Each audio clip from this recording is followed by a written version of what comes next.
ప్రభువులో తొలగిస్తుంది.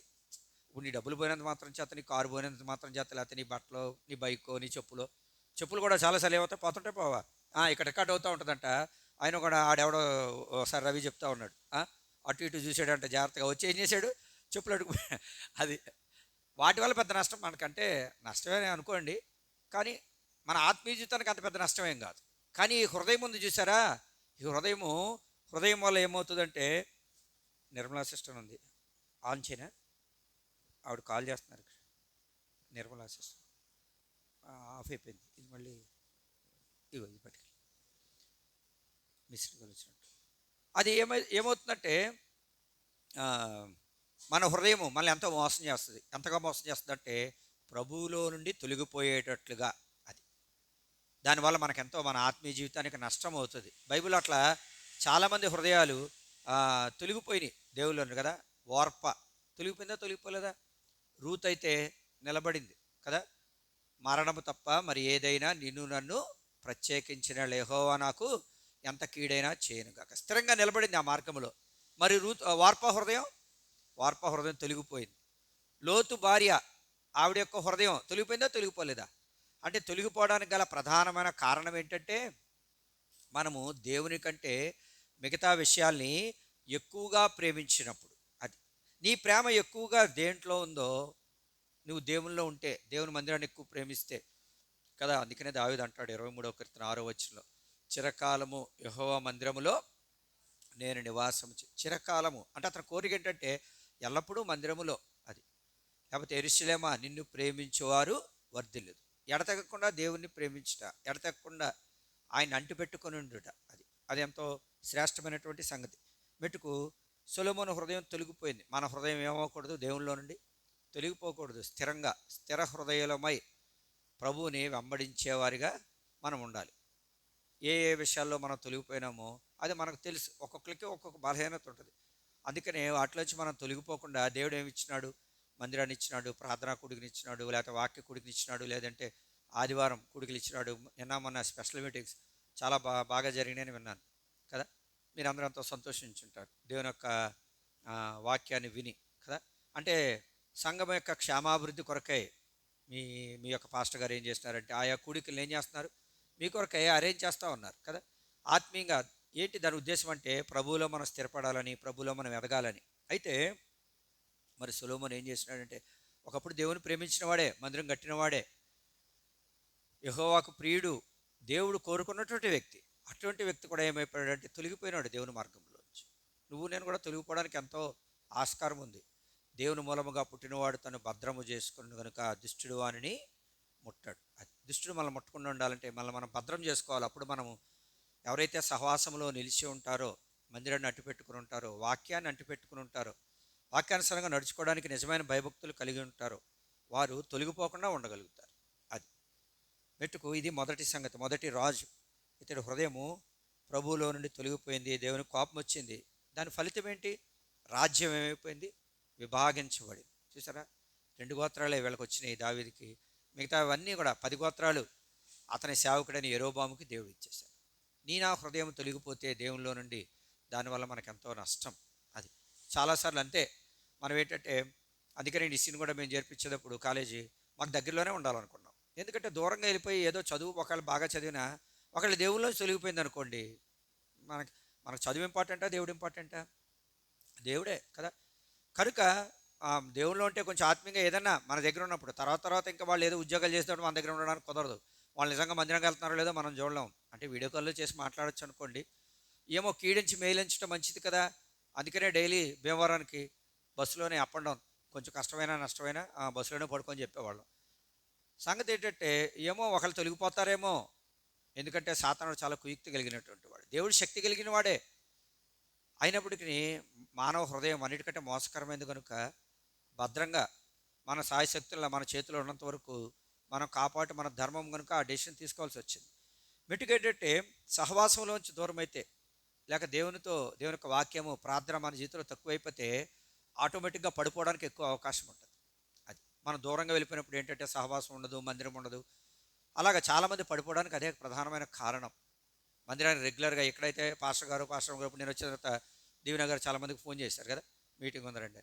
ఆ రీతిగా వీళ్ళు వెనకాల వెనకాల పడతారు. మీటింగ్ ఉంది రండి, మనం వచ్చేటి వల్ల ఆవిడ మెడలో ఏమి దండయ్యరు, వేస్తారా? ఎవరు దండయ్యరు. ఏంటంటే ఇది సహవాసం. ఒకరి ప్రార్థన ద్వారా మరీ ప్రార్థన చేస్తే నాకు ఆనందం, నేను ప్రార్థన చేస్తే మీకు, లేకపోతే ఒకళ్ళ ప్రార్థన ద్వారా, ఒకరి విశ్వాసం ద్వారా ఒకళ్ళేమి ఏమవుతాం, బలపరచబడతాం. అది ఆ రీతిగా ప్రభువులో మనము స్థిరంగా ఉండడానికి అవకాశం ఉంటుంది. ఇది మొదటి రాజు. రెండవ రాజు చూడండి, రెండవ దినవృత్తాంతాలు 16:9. Second Chronicle 16:9. రెండవ దినవృత్తాంతాలు 16:9.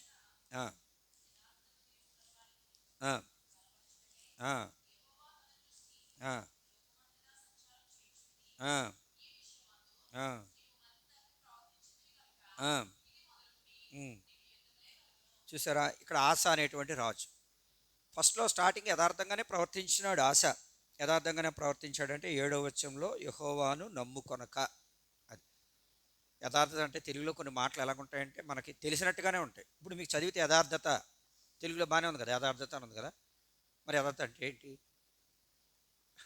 కాదు, నీతి వేరు యథార్థత వేరు. చూసారా, అంటే తెలిసినట్టే ఉంటాయి. నాకు కూడా చాలాసార్లు తెలిసినట్టుగా ఉండేది, కానీ దాని గురించి ఆలోచించడం మొదలుపెట్టినప్పుడు అసలు వాట్ ఈజ్ మెన్ బై యథార్థత అంటే ఏమో తెలియదు. పోనీ నీతి అన్నారు, వాట్ ఈజ్ మెన్ బై నీతి, నీతి అనగానేమి? ఏమండి మరియమ్మ గారు, ఏంటి నీతి అంటే? అంటే కొన్ని చెప్పండి. మంచి కార్యములు చేయడం, మంచి కార్యములు చేయడం నీతి కాదు. అదేంటంటే స్వనీతి అంటారు. మనం చేసే మంచి కార్యాలు దేవుని దృష్టి ఎలాంటివి? మురికి పేలిక. అది మంచి కార్యములు, సత్కార్యములు ద్వారకా చేసింది కదా, కొన్నేళ్ళు చేసినాడు. నీతి అనేది ఏంటంటే ఆయన అడుగుజాడల్లో నడుచుట నీతి, ఆయన ఆజ్ఞల ప్రకారం అనుసరించుటయే నీతి. బైబిల్లో ఉంది దానికన్నీ. సరే, మన సందర్భ ద్వితీయోపదేశకాండంలో మన అంశం అది కాదు. కానీ యథార్థత, ఇప్పుడు యథార్థత గురించి చెప్తున్నాం. యోబు గురించి దేవుడు అన్నాడు, యోబు యథార్థవంతుడును నీతిపరుడు. నోవహు గురించి నీతిపరుడు నిందారహితుడు అని నోవహు గురించి చెప్పినాడు. యోబు గురించి యథార్థవంతుడు అని చెప్పినాడా? యెహోవాయందు భయభక్తులు కలిగి చెడుతనము యథార్థవర్తనుడు. మొదటి మాట యోబు గ్రంథం 1వ అధ్యాయం 1వ వచనంలో ఫస్ట్ మాట ఏం పెట్టాడంటే దేవుడు యథార్థవర్తనుడు. అంటే కొన్ని మాటలు మనకు తెలుగులో సరిగ్గా అర్థం కావు, ఇంగ్లీష్లో అయితే బాగా అర్థమవుతాయి. ఇంగ్లీష్లో ఏముందంటే అప్ రైచస్ మ్యాన్. అది అంటే రైట్ అంటే మీకు తెలుసు కదా, అప్ రైట్ అంటే, అప్ రైట్ అనే దానికంటే అంటే ఖచ్చితమైనటువంటి వాడు అని. యథార్థత అంటే ఏంటి? ఖచ్చితమైన. ఇప్పుడు తూకం ఉంటుంది మీకు ఇంటి దగ్గర, చేపలు రొయ్యలు అమ్మేవాళ్ళు వస్తుంటారు కదా, వస్తారు ఎక్కడికి? రొయ్యలు అమ్ముకునే వాళ్ళు రారా, వస్తుంటారు కదా చేపలు అమ్ముకునే వాళ్ళు.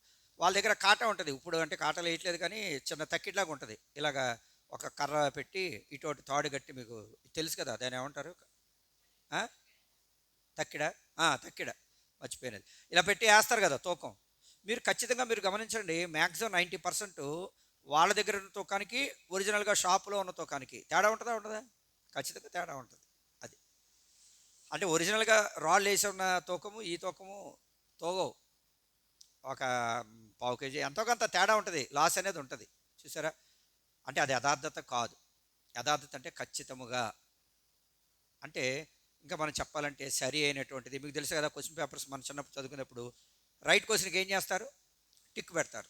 రాంగ్ అయితే ఇంటూ మార్క్ పెడతారు కదా. అంటే మరి తప్పు రాసినప్పుడు ఏం చేస్తారు? ఇంటూ పెడతారు.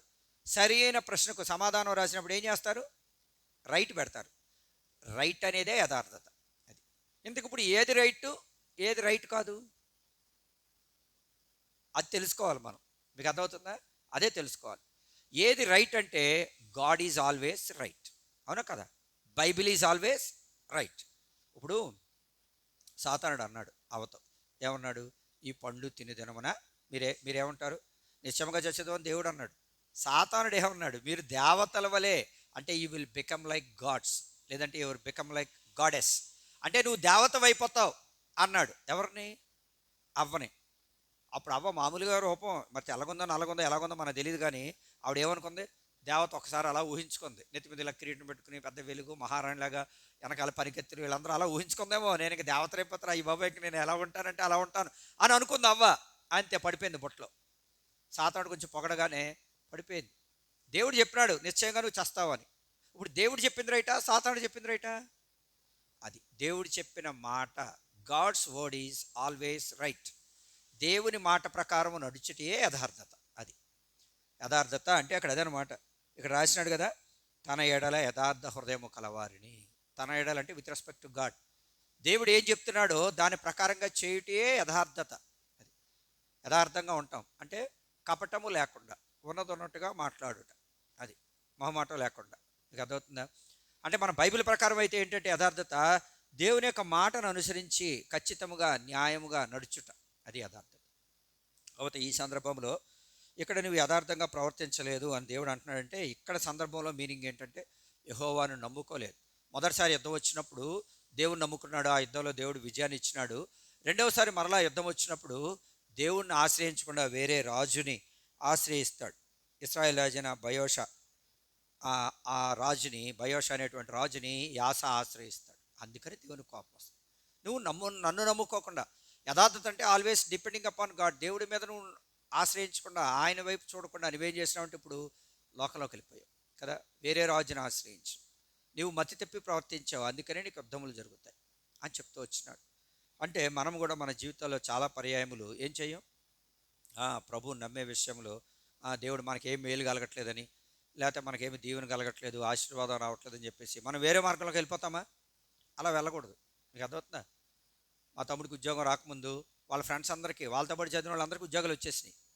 చాలామంది లంచాలు ఇచ్చేసి ఉద్యోగాలు వేయించుకున్నారు. మరి మరి ఏం చేయాలా? వీడికి రావట్లేదు, చిన్న జాబ్ ఏదో చేయాల్సి వస్తుంది. మరి మనం కూడా డబ్బులు ఇచ్చేసి ఉద్యోగం వేయించుకుంటామా? అది యథార్థత కాదు కదా, ఖచ్చితం కాదు. నమ్మకంగా అలాగే ప్రభువుని సేవిస్తూ ఉన్నాడు. ఈలోపు పోస్టింగ్లు పడ్డాయి, కష్టపడి చదివాడు, ఆ డిస్ట్రిక్ట్లో 3rd ర్యాంక్ వచ్చింది, జాబ్ వచ్చింది. చూసారా? యథార్థంగా నమ్మకంగా ఉన్నప్పుడు ఎటువంటి మన లంచాలు అవన్నీ ఇవ్వాల్సిన పని లేదు. యథార్థంగా ఉన్నప్పుడు రికమెండేషన్స్ అవసరం లేదు కదా. సంగతి ఏంటంటే ప్రభు కార్యము చేస్తాడు, ఆయన సమర్థుడు.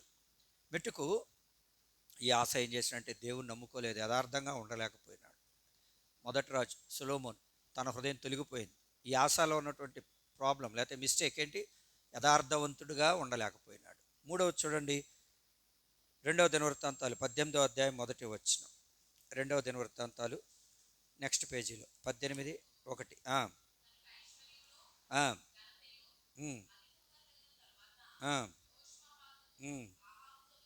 చాలండి. అది ఐశ్వర్యము ఘనతయు అధికంగా కలిగిన తర్వాత ఎవరితో వీమందాడంట? యెహోషాపాతు ఆహాబుతో వీమందాడు. అంటే లోకస్నేహం. ఆహాబు అనేటువంటి వ్యక్తి చూడండి అక్కడే 20వ అధ్యాయం 35వ వచనంలో, 2వ దినవృత్తాంతాలు 20వ అధ్యాయము 35వ వచనం.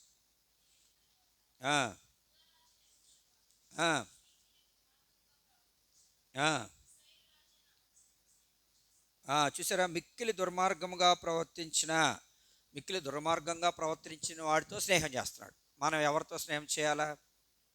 ప్రభు బిడ్డలతోనే మనం స్నేహం చేయాలి కదా. దేవునికి వ్యతిరేకంగా ఆహాబు, మరి ఆహాబు యొక్క భార్య మీకు తెలుసు కదా, యెజబెల్ కదా, విగ్రహారాధకులు, భయంకరమైనటువంటి స్త్రీ. అటువంటి వాడితో నీకు స్నేహం ఎందుకు? ఈ లోక స్నేహము దేవునితో వైరం. అది కాగా ఎవడు ఈ లోకముతో స్నేహం చేయగోరునో వాడు దేవునికి శత్రువగును అని రాయబడింది యాకోబు 4వ అధ్యాయము 3-4 వచనాల్లో. అంటే నువ్వు ఇంకా చేయలేదు, చెయ్యాలని అనుకున్నప్పుడే దేవునికి నువ్వు శత్రువు అయిపోతావు. అది కాబట్టి లోక స్నేహం అనేది, లోక ఫ్రెండ్షిప్ అనేది మనకు మంచిదా చెడ్డదా? చెడ్డదే. ఇప్పుడు ఇంకా అవ్వ ఫ్రెండ్షిప్ చేయలేదు సాతాన్తో, జస్ట్ మాటలు కలిపింది అంతే, అంతేనా కాదా?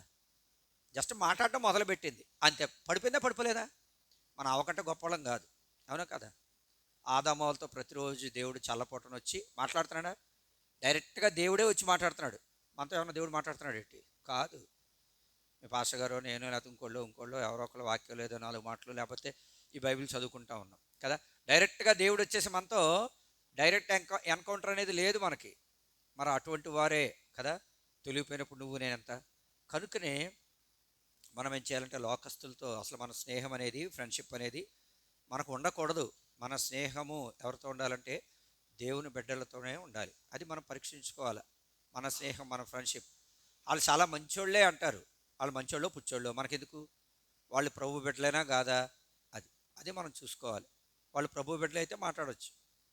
అంటే లోకంలో నుండి మనం వెళ్ళిపోయామని కాదు. ఈ లోక స్నేహము వాళ్ళు ఏం చేస్తారంటే స్లోగన్ వాళ్ళతో మాట్లాడే కొద్దీ వాళ్ళ డ్రెస్, వాళ్ళ అపీరెన్స్, వాళ్ళ చెవులకు పెట్టుకునే, వాళ్ళు మెల్ల వేసుకునే అవన్నీ చూసి నీకు నీరసం వచ్చేసి వాళ్ళ అందరికీ అవి ఉన్నాయి, నాకేమో ఈ లేవు. లేకపోతే వాళ్ళ మాటలు నీకు తెలియకుండానే వాళ్ళు మాట్లాడే మాటలు నిన్ను ఇంప్రెస్ చేస్తాయి, నువ్వు కూడా వాళ్ళ వలే మాట్లాడేవాడిగా ఉంటావు, నీకు తెలియకుండానే వారి వలే మారిపోతావు. అది ఎక్కువైనటువంటి ఫ్రెండ్షిప్ ఏం చేస్తుందంటే 6 నెలలు సహవాసం చేస్తే వాళ్ళు ఏమవుతారంట, వీరైపోతారు. దేవుని వాక్యంలో ఉంది, వారు అన్ని జనులతో సహవాసము చేసి వారి క్రియలు నేర్చుకొనిరి అని రాయబడింది కీర్తనలో. ఇశ్రాయేల్ ప్రజలు అన్ని జనులతో సహవాసం చేసి వారి క్రియలు నేర్చుకున్నారు, మనం వారి క్రియలు నేర్చుకోకూడదు. అది అందుకని మనం ఎక్కడ ఉన్నప్పటికీ, ఈ ఊర్లోనా వేరే ఊర్లోనా ఎక్కడున్నా, ఆ మందిరం ఎక్కడుందో చూసుకుని ఆ మందిరానికి రెగ్యులర్గా వెళ్ళేటువంటి అలవాటు అది మనకు ఉన్నప్పుడు ఏమవుతుందంటే ప్రభువులో స్థిరంగా ఉంటాం. సహవాసం అనేది చాలా చాలా ఇంపార్టెంట్. మెట్టుకు మొట్టమొదటి రాజు సొలొమోన్, అతడి హృదయం ఏమైంది, తొలగిపోయింది. మన హృదయం ఎక్కడన్నా తొలగిపోయిందా దేవునిలో నుండి అనేది ఆలోచించుకోవాలి. రెండవ రాజు మనం ఏం చూసినాం, యెహోషాపాత్. యెహోషాపాత్ ఏం చేసి ఆస యథార్థవంతుడిగా ఉండలేకపోయినాడు. దేవుడు మనల్ని చూసినప్పుడు, యోబుని గురించి చెప్పినప్పుడు, ఈ వ్యక్తి ఫలానా తాళపాలెం షోమ్రోల్లో ఈ సిస్టర్ నా దృష్టి ఏదట యథార్థవంతురాలుగా ఉంది అని చెప్పగలడా? అది లేకపోతే నా గురించి అని చెప్పగలడా? ఒక్కలే ఉన్నప్పుడు, లేకపోతే ఎవరో లేనప్పుడు కదా. మన ఆదివారం నేను చెప్తా వచ్చినాను, మరి తేజ వెళ్ళిపోయింది, ఎవరు లేరు, నేను అక్కడ నన్ను పైన మా మదర్ ఫాదర్ కింద అక్కడ ఎవరు లేరు, ఏం కావాలంటే చూడొచ్చా చూడకూడదా ఫోన్లో? దేవుని భయం లేదనుకోండి, చూసేస్తామా చూడమా? ఏది కావాలంటే చూసేస్తాం. కాకపోతే నా స్క్రీన్ టైం ఆ రోజు <5 minutes. మీకు అర్థమవుతుందా? స్క్రీన్ టైం అని ఉంటుంది, అంటే మనం ఎంతసేపు చూసామో వీక్లీ రిపోర్ట్ అని వస్తుంది ఫోన్లో మనకి, ఎంతసేపు చూస్తున్నాము. సంగతి ఏంటంటే మనం భద్రంగా కాపాడుకొనుట, ఎవరు చూసినా ఎవరు చూడకపోయినా ప్రభువు నన్ను చూస్తున్నాడు అనేటువంటి గమనిక మనం కలిగి ఉంటే దేవుని కొరకే నమ్మకంగా ఉండగలం. మెట్టుకు యెహోషాపాత్ ఆస దేవునికి ఏడల యథార్థవంతుడిగా లేడు. మూడవది, యెహోషాపాత్ ఎవరితో స్నేహం చేసినాడు, మిక్కిలి దుర్మార్గముగా ప్రవర్తించిన అహజ్యాతో లేకపోతే ఆహాబుతో వీమందిరాడు, తనకు ఐశ్వర్యమును ఘనతయు అధికముగా కలిగిన తర్వాత. హోషేయ గ్రంథంలో కూడా ఒక మాట ఉంది చూడండి, హోషేయ గ్రంథం 10వ అధ్యాయం అనుకుంటాను. మనకు ఫలములు ఫలించిన తర్వాత అంట వారు విశేషంగా బలిపీఠాలు కట్టారంట, దేవునికి కాదు. 10వ అధ్యాయం 1వ వచనం, హోషేయ గ్రంథం.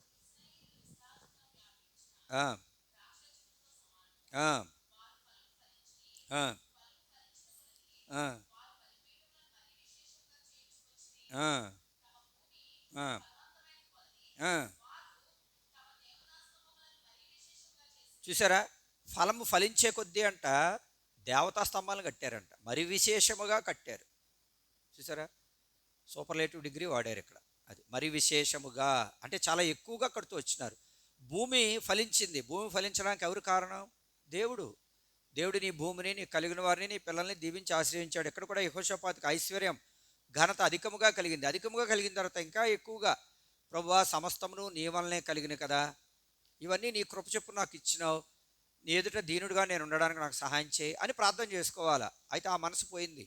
ఎప్పుడైతే అన్నీ అతను భూ సంబంధంగా ఆశీర్వదింపడుతూ వచ్చినాడో గర్వం వచ్చేసింది, లేకపోతే దేవుని మార్గం తప్పిపోయినాడు.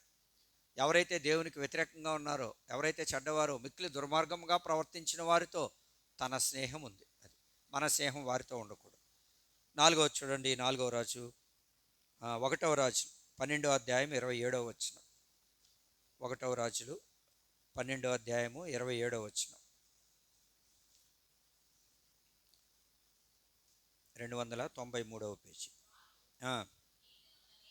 1వ రాజులు 12వ అధ్యాయము 27.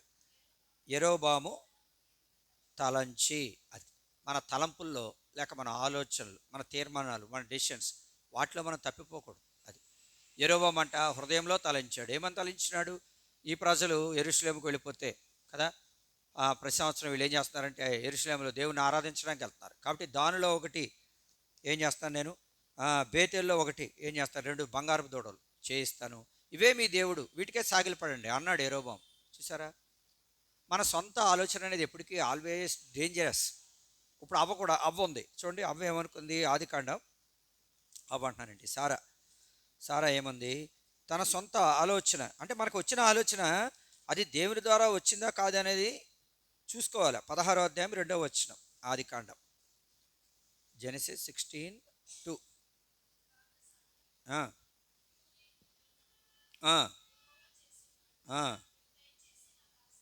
చాలు చూసారా, ఇక్కడ సారా చెప్తుంది ఒక ఆలోచన అబ్రహాముకి. నేను పిల్లలు కనకుండా యెహోవా చేసి ఉన్నాడు కాబట్టి. అది therefore you do like this. ఎవరు చెప్పారు ఈ ఆలోచన? ఎవరిది? సారా సొంత ఆలోచన, తన హృదయంలో నుండి పుట్టినటువంటి ఆలోచన. దానివల్ల ఎంత నష్టం? ఈరోజు మీకు కనబడేట్టుగా అరబ్బీలు లేకపోతే ఈ దుబాయ్ ప్రాంతాల్లో ఉండేటువంటి వారికి, ఇశ్రాయేల్ ప్రజలకి యుద్ధాలు జరుగుతున్నాయా, జరగట్లేదా? అది యుద్ధాలు జరగడానికి కారణం ఎవరు? సారమ్మ గారు. చూసారా, సారా చెప్పింది. సారా చెప్పిన మాట దేవునికి వ్యతిరేకమైనటువంటి మాట. 15వ అధ్యాయంలో దేవుడు చెప్పాడు. ఏం చెప్పాడు ఆయన? 4వ వచనం, ఆదికాండం 15:4. యెహోవా వాక్యం అతని యొద్దకు వచ్చి, ఇతడు నీకు వారసుడు కాడు, నీ గర్భవాసమును పుట్టబోచున్నాడు, నీకు వారసుడగునని చెప్పాడు. దేవుని వాక్యం సత్యము, ఆయన మాట నిరర్ధకము కానేరదు. ఆయన చెప్పి చేయకుండా, మాట ఇచ్చి స్థాపింపకుండా ఉంది. అయితే సారా ఏం చేస్తుందంటే, ఏదైతే దేవుడు చెప్పినాడో దానికి వ్యతిరేకంగా చెప్తుంది. నేను పిల్లలు కనకుండా దేవుడు చేశాడు కనుక నువ్వేం చేయాలంటే నా దాస్తో పాటు పో. చూసారా ఎట్లా ఉందో? అది సొంత ఆలోచన. దేవుడు అంటున్నాడు 32వ కీర్తన 8వ వచనంలో, నీ మీద దృష్టి ఉంచి నీకు ఆలోచన చెప్పేదను, నీవు నడవలసిన మార్గమును నీకు బోధించేదనని దేవుడు చెప్తుంటే, సారా మరి అబ్రహామన్నా చెప్పాలా? అదేంటి సారా నువ్వు అలా అంటావు? ప్రభువుకు ప్రార్థన చేద్దాం ఇద్దరం కలిసి, మన హృదయాలు ఆయన ఎదుట కుమ్మరించుకుందాం. దేవుడు మేలు చేయడా? ఖచ్చితంగా మేలు చేస్తాడు కదా. దేవుని ప్రేమించు వారికి మేలు కలుగుటకై. అది మేలు కలగడానికే దేవుడు సమస్తాన్ని సమకూర్చి జరిగిస్తున్నాడు కదా. రోమా 8:28. మరి ఎందుకు నువ్వు ఎలా మాట్లాడతావని చెప్పాలి, చెప్పలేకపోయినాడు అబ్రహాం. అది దావీదు కూడా అంతే. మీరు చూసినట్లయితే మన ఆలోచనలు చాలా పర్యాయములు ఎంతో నష్టానికి దారితీసేవిగా ఉంటాయి. మన ఆలోచన విషయంలో మనం జాగ్రత్తగా ఉండాలి. 1వ సమూయేలు 27వ అధ్యాయం 1వ వచనం. 1వ సమూయేలు 27:1. ఆ ఆ ఆ ఆ ఆ ఆ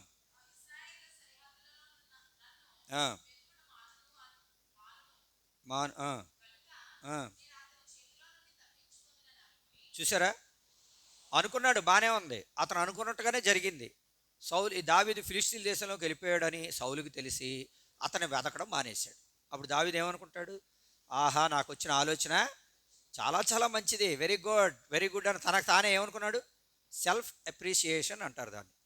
తానే పొగుడుకొనుట. అది నా ఆలోచన చాలా బాగుంది.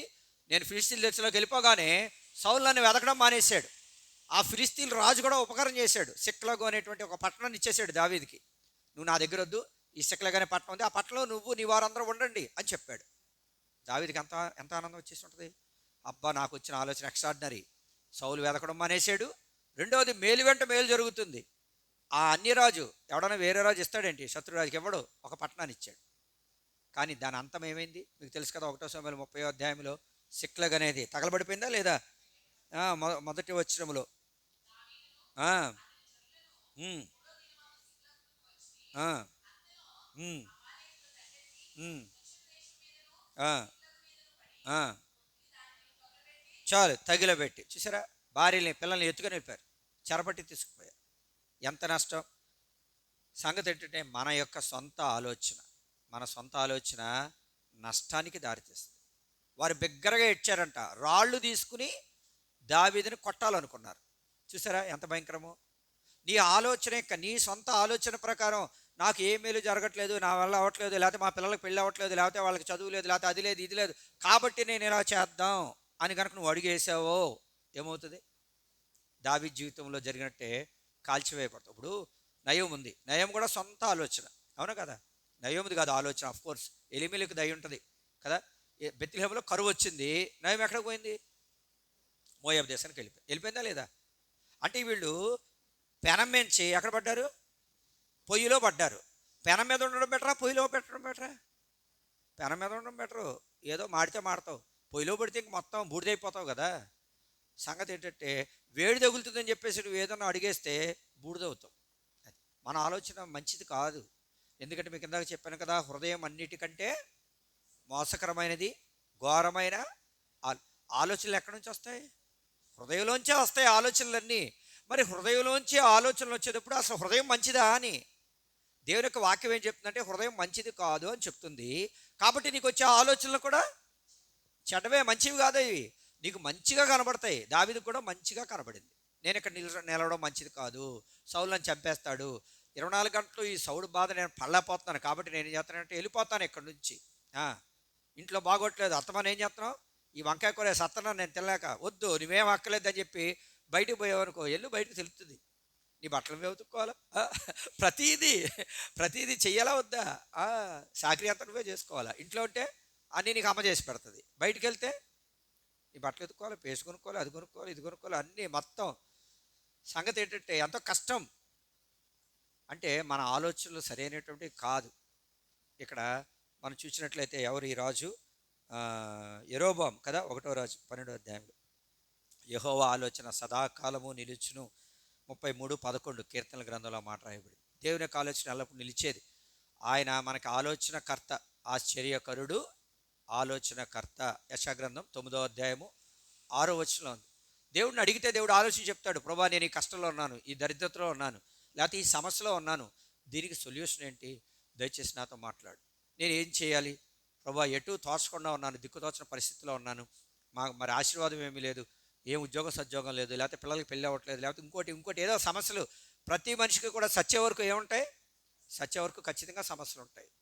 సమస్య అనేది మనం ఆత్మీయంగా ఎదగడానికి ఉపయోగపడాలి అంతే. నాకు సమస్యలు ఉన్నాయి, మీకు ఉన్నాయి. ప్రతి సమస్యని మనం జయించేవారిగా ఉండాలి. మీకు రాయబడింది కదా యెషయా గ్రంథంలో, పక్షిరాజుల వలె రెక్కలు చాపి ఎక్కడికి వెళ్ళాలి, పైకి ఎగరాలి. అది అంటే సమస్య కంటే నువ్వు పైన ఉండాలి, సమస్యని కిందే ఉండాలి, పైన ఉండాలి. ఎందుకంటే మన సమస్యల్ని, మన చింతని, మన దిగుల్ని ప్రభువు మీద మోపినప్పుడు ప్రభువు మనకు సొల్యూషన్ చెప్తాడు, నీ మీద దృష్టి ఉంచి నీకు ఆలోచన చెప్తాడు. ఆయన మిమ్మును గురించి చింతించుచున్నాడు గనుక మన చింత ఏం చేయాలా, మనం వెయ్యం ఆయన మీద, మనమే ఆలోచిస్తాం, కూర్చుని ఆలోచించి ఏం చేయాలని చేస్తాం. మీరు చూడండి అపొస్తలుల కార్యం 4వ అధ్యాయంలో వాళ్ళు పేతురుని వాళ్ళందరినీ కొట్టేసినప్పుడు వాళ్ళందరినీ పిలిచి రకరకాల ఆలోచనలు, మీటింగ్ పెట్టలేదు, వాళ్ళు ప్రార్థన చేసినారు. మీకు అర్థమవుతుందా, శాస్త్రులు పరిశీలనలు అందరూ కలిసి కొట్టేశారు కాబట్టి ఇప్పుడు మనం ఏం చేద్దాం, ఒక లెటర్ రాయండి, సైన్ చేయండి, పట్టుకెళ్ళి కలెక్టర్ గారికి ఇద్దాం, వాళ్ళకి చెప్దాం, వీళ్ళకి చెప్దాం, ఇలాంటివన్నీ నో మోర్ డిస్కషన్స్. వాళ్ళ బెదిరింపులు చూసి అవన్నీ చూసి వాళ్ళు ఏం చేసినారంటే ప్రార్థన చేసినారు, దేవునికి మొరపెట్టారు, దేవుడు ఇంటర్ఫీర్ అయ్యేటట్టు చేశారు వాళ్ళు. అది గొప్ప సంగతి. మనం కూడా అది నేర్చుకోవాలి. మనకి వాళ్ళకి తేడా, అపోస్తులకి మనకి తేడా ఏంటంటే, మనకి ఏదైనా సమస్య రాగానే రవి గారికి ఫోన్ చేస్తాను, దీవెన గారికి ఫోన్ చేస్తాను, ఏం చేయమంటారు, ఏం చేద్దామంటారు, ఇప్పుడు ఇలా జరిగేసింది, లేకపోతే ఆడొచ్చేసాడు, ఈడొచ్చేసాడు, లేకపోతే ఈ సమస్య, ఇవన్నీ చేస్తాం మనం. మంచిదే, చెయ్యొద్దని కాదు, అందరికీ చెప్పడం మంచిదే, ప్రార్థన సహాయం కోరడం మంచిదే. కానీ నువ్వు ప్రార్థన చేస్తున్నావా అని మనం చెయ్యం. కూర్చుని తగలపడి ఏం చేస్తాం, చింతిస్తాం, ఆలోచిస్తాం. దానివల్ల ఏమొస్తుంది, బీపీ షుగరు పెరుగుతుంది. అంతే. మీలో ఎవడు చింతించడం వల్ల తన ఎత్తు మూరుడు ఎక్కువ చేసుకోవడం. మెట్టుకు 5 రాజులు. మొదటిది సొలొమోను, తన హృదయం దేవుని నుండి తొలగిపోయింది. మన హృదయం మంచిది కాదు, చెడ్డది. అందుకనే మన హృదయం దేవుని యొక్క వాక్యం ద్వారా, ఆయన రక్తము ద్వారా, ఆయన ఆత్మ ద్వారా మనం ఏంటంటే కడగబడాలి ఎప్పటికప్పుడే. అది అప్పుడు మనం స్థిరంగా ఉండగలం. ఎక్కడెక్కడ తొలగిపోయినామో సరి చేసుకోవాలి. రెండవది ఆశ దేవుని నమ్ముకోవడంలో, లేకపోతే యథార్థంగా ఉండడంలో తప్పిపోయినాడు, అందువల్ల అతనికి యుద్ధాలు జరిగినాయి. 3వ రాజు యెహోషాపాత్, అతడు మిక్కిలి దుర్మార్గముగా ప్రవర్తించిన అహజ్యాతో స్నేహం చేసినాడు, ఆహాబుతో వీమందాడు. ఐశ్వర్యం కలిగిన తర్వాత కదా, మనం కూడా దేవుడు ఆశీర్వించిన తర్వాత మనము దారి తొలగిపోకూడదు, దేవుని మార్గంలోనే నడుచుకోవాలి. 4వ రాజు యెరోబాము సొంత ఆలోచన ప్రకారం వెళ్ళినాడు. ఆ సొంత ఆలోచన ప్రకారం మనం వెళ్తే మనకు నష్టం. మీరు బైబిల్ ఎవరినైనా తీసుకోండి, సొంత ఆలోచన ప్రకారం వెళ్ళినప్పుడు జ్ఞానులు, సొంత ఆలోచన దేవుని ఆలోచన, సొంత ఆలోచన. జ్ఞానులు ఎవరు నడిపిస్తున్నారు, నక్షత్రం నడిపిస్తుంది. మత్తయి సువార్త 2వ అధ్యాయంలో నక్షత్రం నడిపించేటప్పుడు వీళ్ళు ఏం చేయాలా, నోరు మూసుకుని నక్షత్రాన్ని ఫాలో అవ్వాలా. ఫాలో అవ్వడం మానేసి వీళ్ళు ఎవరి దగ్గరికి వెళ్ళారు, యేసు ప్రభు యూదులు రాజు కనుక వెళ్ళి తుప్పులో నిప్పెట్టారు. యూదులు రాజుగా పుట్టినవాడు ఆల్రెడీ హేరోదు రాజుగా ఉన్నాడా లేడా, హేరోదు యూదులకు రాజు. ఒక రాజుగారి దగ్గరికి వెళ్ళి తాళపల్లం రాణిగారు, మరియమ్మ గారు దగ్గరికి ఇంకొక రాణి పేరు చెప్పి, ఆ రాణి ఎక్కడ నీవుని అడిగామనుకో, మీ తాళపల్లానికి ఆవిడ ఎస్తేర్ రాణి ఏదే అని ఈవిని అడిగాను, అప్పుడు ఇవి కోపొస్తుందా, నేను ఆల్రెడీ రాణిగా ఉంటే ఆ ఎస్తేర్ అనేది ఎవత్తది, పరిచారకుడు వెళ్ళండి వేసేయండి అంటారా, అనరా, అంటాం. మనం రాణిగా ఉంటే మళ్ళీ ఇంకోటి రానంటే మరి కోపం వస్తుంది కదా. అలాగే వచ్చింది హేరోదు కోపం వచ్చి 2 సంవత్సరాల కంటే తక్కువ ఉన్న మగపిల్లల వారందరూ ఏం చేసినాడు చూసారా. ఏంటి కారణం, సొంత ఆలోచన. అంటే మనల్ని మనం గొప్పగా ఎంచుకున్నప్పుడు, నేను చాలా సూపరో డోపరో నేను అనుకున్నాను అనుకోండి, అంతే. దాన్నే గర్వం అంటారు. అది కనబడదు పైకి, కానీ మనిషిని నాశనమునకు ముందు ఏమవుతుంది? దావీదుకి అది వచ్చింది, సారాకు అది వచ్చింది, జ్ఞానులకు అది వచ్చింది. ఏంటి రీజన్ అంటే సొంత ఆలోచన. అది అంటే నీ ఆలోచన ఫస్ట్ మంచిది కాదని మనం ఎరగాల. ప్రభువు మీద ఆనుకొని ఆయన దగ్గర నుండి మనం ఆలోచన పొందినప్పుడు అది మనకెంతో శ్రేయస్కరంగా ఉంటుంది. మేము సేవకు వచ్చినప్పుడు కూడా అంతే. అక్కడ మేము వచ్చినప్పుడు అసలు తణుకులో అడుగు పెట్టగానే మా సామాన్లన్నీ కింద వేసేసారు. తెలుసా మీకు? మీకు చెప్పిన తణుకు వచ్చాం కదా పరిచయం 2 సంవత్సరాల క్రితం. అద్దెలు తీసుకున్నాం 3 ఫ్లోర్లు కదా. సగం సామాన్లు ఎక్కడున్నాయి? అక్కడ ఉన్నాయి. సగం సామాన్లు ఎక్కడున్నాయి? లారీలో ఉన్నాయి. సగం సామాన్లు ఎక్కడున్నాయి? పక్కింటి ఇంటి మీద ఉన్నాయి. ఈ మేడ నుంచి పైకి డంప్ చేయాలి, ఇంకా వేయలేదు అందులోకి. ఒక 4-5 ఏమో పైకి పెట్టాం, కొన్నేమో పక్కన బిల్డింగ్ మీద ఉన్నాయి, కొన్నేమో లారీలో ఉన్నాయి. ఆడేమన్నాడు, మీకు వెళ్ళేమో క్యాన్సిల్ అనేసాడు ఆ ఓనరు. కుదరదు అన్నాడు. మరి ఏం చేయాలా? చూసారా ఎట్లా ఉంటుందో సాతాను కార్యాలు అట్లుంటాయి. అలాగని భయపడిపోతామా? దేవుని ప్రార్థన చేసి ఆలోచన చేసి ప్రభువు మీద ఆనుకుని డెసిషన్ తీసుకుని తణుకొచ్చాం. ఎక్కడికి వెళ్ళాలి, ఏం చేయమంటామని అడిగి వచ్చాను. నేను అడగకుండా రాలేదు. అడిగి వచ్చినప్పుడు పరిస్థితులు ఎదురవుతాయి, మనకి కఠినంగా ఉంటాయి. అప్పుడు మనకి ఎదురినప్పుడు మనకి భయపడక్కర్లేదు. ఏం పర్లేదండి, టెన్షన్ పడకండి, తీసేస్తాం, ఒక 2-3 రోజులు టైం ఇవ్వండి, వేరే దానికి వెళ్ళిపోతాం. ఈ బిల్డింగ్ మీద సామాన్లు మళ్ళీ లారీలో వేసి, వాడి సామాన్లు అక్కడే ఉంచి తాళం వేసి మళ్ళీ తాళం కప్పుకుంటున్నాం, దానికి తాళం వేసి మా అత్తగారు అపార్ట్మెంట్లో కింద పెట్టి, చూసారా మళ్ళీ గబగబా 2-3 రోజులు ఇల్లు ఎత్తుక్కుని వేరే ఇంట్లో పెట్టేశాం. అంటే మనం అక్కడ ఉంటే కొంతమంది ఆత్మలు ఎవరో ఒకరు రక్షించబడతారు. వీడిని ఎలాగన్నా ఈ ఊర్లోంచి ఏం చేసేయాలా, పంపించేయాలి అనేది సాతాను యొక్క ప్లాన్. లేకపోతే వీడిని అవమానపరిచేయాలి, వీడికి నింద వేసేయాలి, వీడి మీద ఏదో ఒకటి, వీడిని తణుకులోంచి బయటికి గంటేయాలి అని అపవాది ప్లాన్. అపవాది ప్లాన్ జరుగుద్దా? జరగదు. మనం ప్రభు మీద ఆధారపడినప్పుడు నాకేం కోపం రాలేదు అతని మీద. మళ్ళీ ఆ వ్యక్తే మనకెంతో అక్కడ మందిరం కట్టబడే విషయం ఎంతో సహాయం చేశాడు. అతనే ముందు నిలబడ్డాడు. చూసారు ఎట్లుందో? ఎవరైతే మనల్ని నోన్నారో, ఎవరైతే మనల్ని చేయన్నారో వాళ్ళే మనకేం చేస్తారు? వాళ్ళే మనకి స్నేహితులు అయిపోతారు. నీ శత్రువుల ఎదుట ఏది సిద్ధపరుస్తాడంట? భోజనం సిద్ధపరుస్తాడు. శత్రువు ఎదుట భోజనం చేయగలమా? అసలు శత్రువు పెడతాడేంటి భోజనం? ఎందుకు పెడతాడు? దొరికితే చంపేద్దామని చూస్తాడు, అంతే కదా. శత్రువు ఏం చేస్తాడు? భోజనం పెట్టినా మనకు భయం, అందులో ఏం కలిపేశాడు అని. నేను ఒక ఆవిడ వచ్చింది, ఆవిడ అంటుంది, అమ్మో పాలలో ఏం కలిపేశారు, ఇందులో ఏం కలిపేశారు అని భయం వేస్తుందని చెప్తుంది. చూసారా? సొంత ఇంట్లో వాళ్ళే ఏం కలిపేశారని భయం వేస్తుందంట ఆవిడకి. అలాగ ఉన్నాయి కుటుంబాలు. సంగతి ఏంటంటే కానీ ప్రభువుని నమ్ముకున్న వాళ్ళకి, నేను నా ఇంటి వారు యెహోవానే సేవించదు అన్నట్లు యెహోషువ కుటుంబంలో మందగడు ఉంటే మెట్టుకు సొలొమోను, లేకపోతే యెహోషాపాతు, లేకపోతే ఆసా, లేదంటే యెరోబోము, ఈ 4 రాజుల్లో ఉన్నట్లు మన జీవితం ఏం చేయకూడదు, అట్లా ఉండకూడదు. ఆ పొరపాట్లు, ఆ తప్పులు. సొలొమోను అయితే హృదయం తొలగిపోయింది. యెహోషాపాతు అయితే అన్ని జనులతో సహవాసం కలిగిన వాడు. ఆసా అయితే దేవుని నమ్మలేకపోయినాడు. మన జీవితాలు కూడా నమ్మలేకపోతున్నామా? ప్రభువుని నమ్మాల. అది అపనమ్మికని తీసివేసుకోవాలి. 4వది యెరోబోము, సొంత ఆలోచన ప్రకారం వెళ్తున్నామా, లేకపోతే వెళ్ళాలనుకుంటున్నామా? అలా వెళ్ళాలనుకుంటే నీ జీవితంలోకి ఎంతో నష్టం వస్తుంది. అలా వెళ్ళకూడదు. ప్రభు ఆలోచన ఏంటో అడగాలి. ఆయన చెప్పే వరకు వెయిట్ చేయాలా. తొందరపడి అడిగేసేయకూడదు. నువ్వు వెయిట్ చేయి ఆయన చెప్పే వరకు. దేవుడు బిజీగా ఉన్నాడేమో, కొంచెం ఆధారపడు ఆయన మీద. ప్రభువా నువ్వు స్పష్టంగా నాతో మాట్లాడే వరకు. మేము వెంటనే బుడింగమని ఇలా ప్రార్థన చేసేసి అలా డెసిషన్ తీసుకుని వచ్చేలేదు. 40 రోజులు ప్రార్థన చేస్తాం. ఎన్ని రోజులు? 40 రోజులు ఇద్దరం కలిసి ప్రార్థన చేస్తాం. చాలా వాక్యాల ద్వారా ప్రభు మాట్లాడాడు, స్థిరపరిచాడు. ఆ తర్వాతే తణుకొచ్చాం. మీకు అర్థమవుతుందా? ఏ విషయం గురికైనా, ఇప్పుడు ఏదైనా పెళ్లి కావాలి, లేకపోతే ఇంకోటి కావాలి, ప్రార్థన చేయి దేవుడికి. దేవుడు మాట్లాడేంత వరకు. యెహోవా జ్ఞాపకర్తలారా ఆయన ఏం చేయొద్దు, విశ్రమింపనీయకుడి. Don't give rest unto God. కంటిన్యూస్గా మాటికి నువ్వు వెళ్తా ఉంటే అబ్బాయి ఈడు పోరు బళ్ళబోతున్నావు అని చెప్పి దేవుడు ఏం చేసేలా ఇచ్చేయాలి. ఇంకా మా అమ్మాయి ఒకసారి ప్రార్థన చేస్తాడు, నువ్వేం చేస్తావో తెలియదు ప్రభు, వాళ్ళు చాలా పూర్ కండిషన్ వాళ్ళు, నువ్వు వాడికి ఇవ్వాల్సిందే అంటది. ఏమంటది? ఆడి సీటు కోసం దేవుడు దీని పోరు బళ్ళాక ఏం చేశాడు, ఆడికి 888లో సీట్ ఇచ్చాడు. మీకు అర్థమవుతుందా? అది అలాగే ప్రార్థన చేస్తుంది. వాళ్ళకి చాలా కష్టం, అలా డబ్బులు కట్టుకోలేడు. రెండోవాడేమో సరిగ్గా చదవడు. నువ్వేం చేయాలా? నువ్వేం చేస్తావు తెలుసు, ఆడికి జ్ఞానం ఇవ్వాలా, ఆడికి అందులో సీట్ కావాలా, అంతే. ఇక మళ్ళీ నువ్వు చేస్తావో చేయవో ఇట్లాంటి ప్రార్థన చేయదు. డిమాండింగ్ ప్రేయర్ అనమాట. ఇప్పుడు పిల్లలు ఏం చేస్తారు? జేబులో చేయబెట్టి తీసుకుంటారు. అదే పని వాళ్ళు అయితే వచ్చి జేబులో చేయబెట్టి తీసుకుంటారు. ఏంటి అయ్యగారు 10 రూపాయలు ఇవ్వండి, లేకపోతే ఇంట్లో పనిచేసే అమ్మాయికి మన పిల్లవాడికి తేడా ఉండదా? పనిచేసే వాళ్ళు అయితే వాళ్ళకి డబ్బులు అవసరం అయితే అడుగుతారు ఇమ్మని, ముందుగా జీతంలో కట్ చేసేది కానీ ముందు ఇవ్వండి అంటారు. అదే పిల్లలైతే జేబులో తీసుకుని నేను 10 రూపాయలు తీసుకెళ్తాను, లేకపోతే 100 రూపాయలు తీసుకెళ్తా అంటారు, కొనుక్కుంటారు, తెచ్చుకుంటారు. వాళ్ళు వేరు వీళ్ళు వేరు. మనం దేవుని పిల్లలం కనుక దేవుడు అధికారం ఇచ్చినాడు మనకి. కనుక మనం ధైర్యంగా కృపాసనకు మనము వెళ్ళవచ్చు, దేవుడిని అడగవచ్చు, దేవుడు సహాయపడతాడు.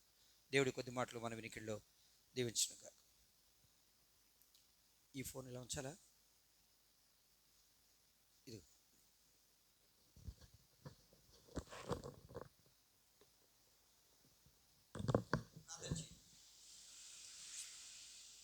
జీవితంలో లోటు మారుతా అనేకమైన పనులు కూర్చుని తొందర కలిగి ఉన్నవైతే మరీ ఉత్తమమైన దాన్ని ఏర్పరచుకున్నాను చెప్పినారు. ఆ రీతిగా ఉత్తమమైన దాన్ని ఏర్పరచుకుంటూ దాన్ని జరిగించుట్లో కొద్దిగా కొరత అనేది నా బ్రతుకులో ఉందని ఎరిగిన వాడిని సాగిలపడుతున్నాను.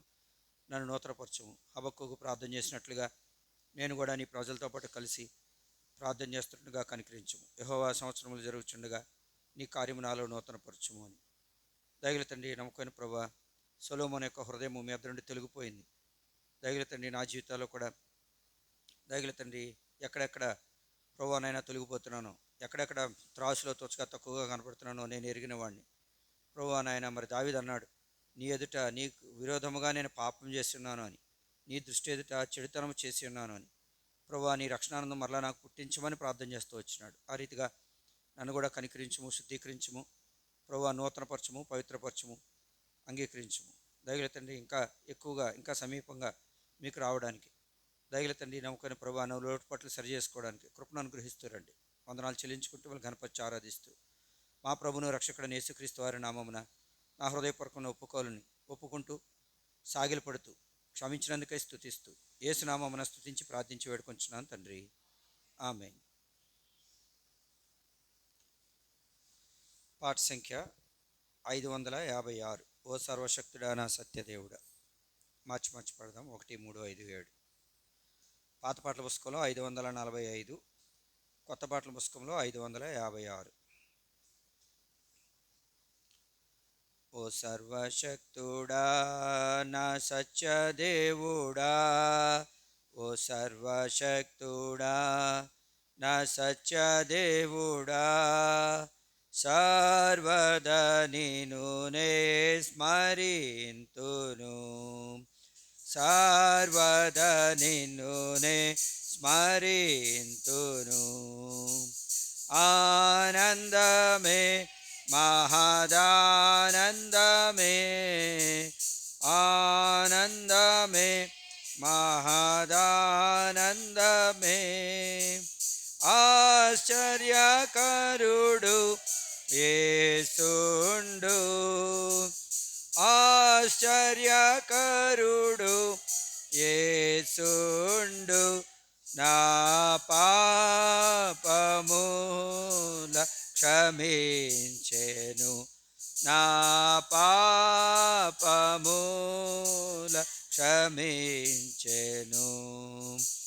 చెర నుండి నేను మొరపెట్టగా, చెర నుండి నేను మొరపెట్టగా, పరము నుండి ఉత్తరమిచ్చెను, పరము నుండి ఉత్తరమిచ్చెను.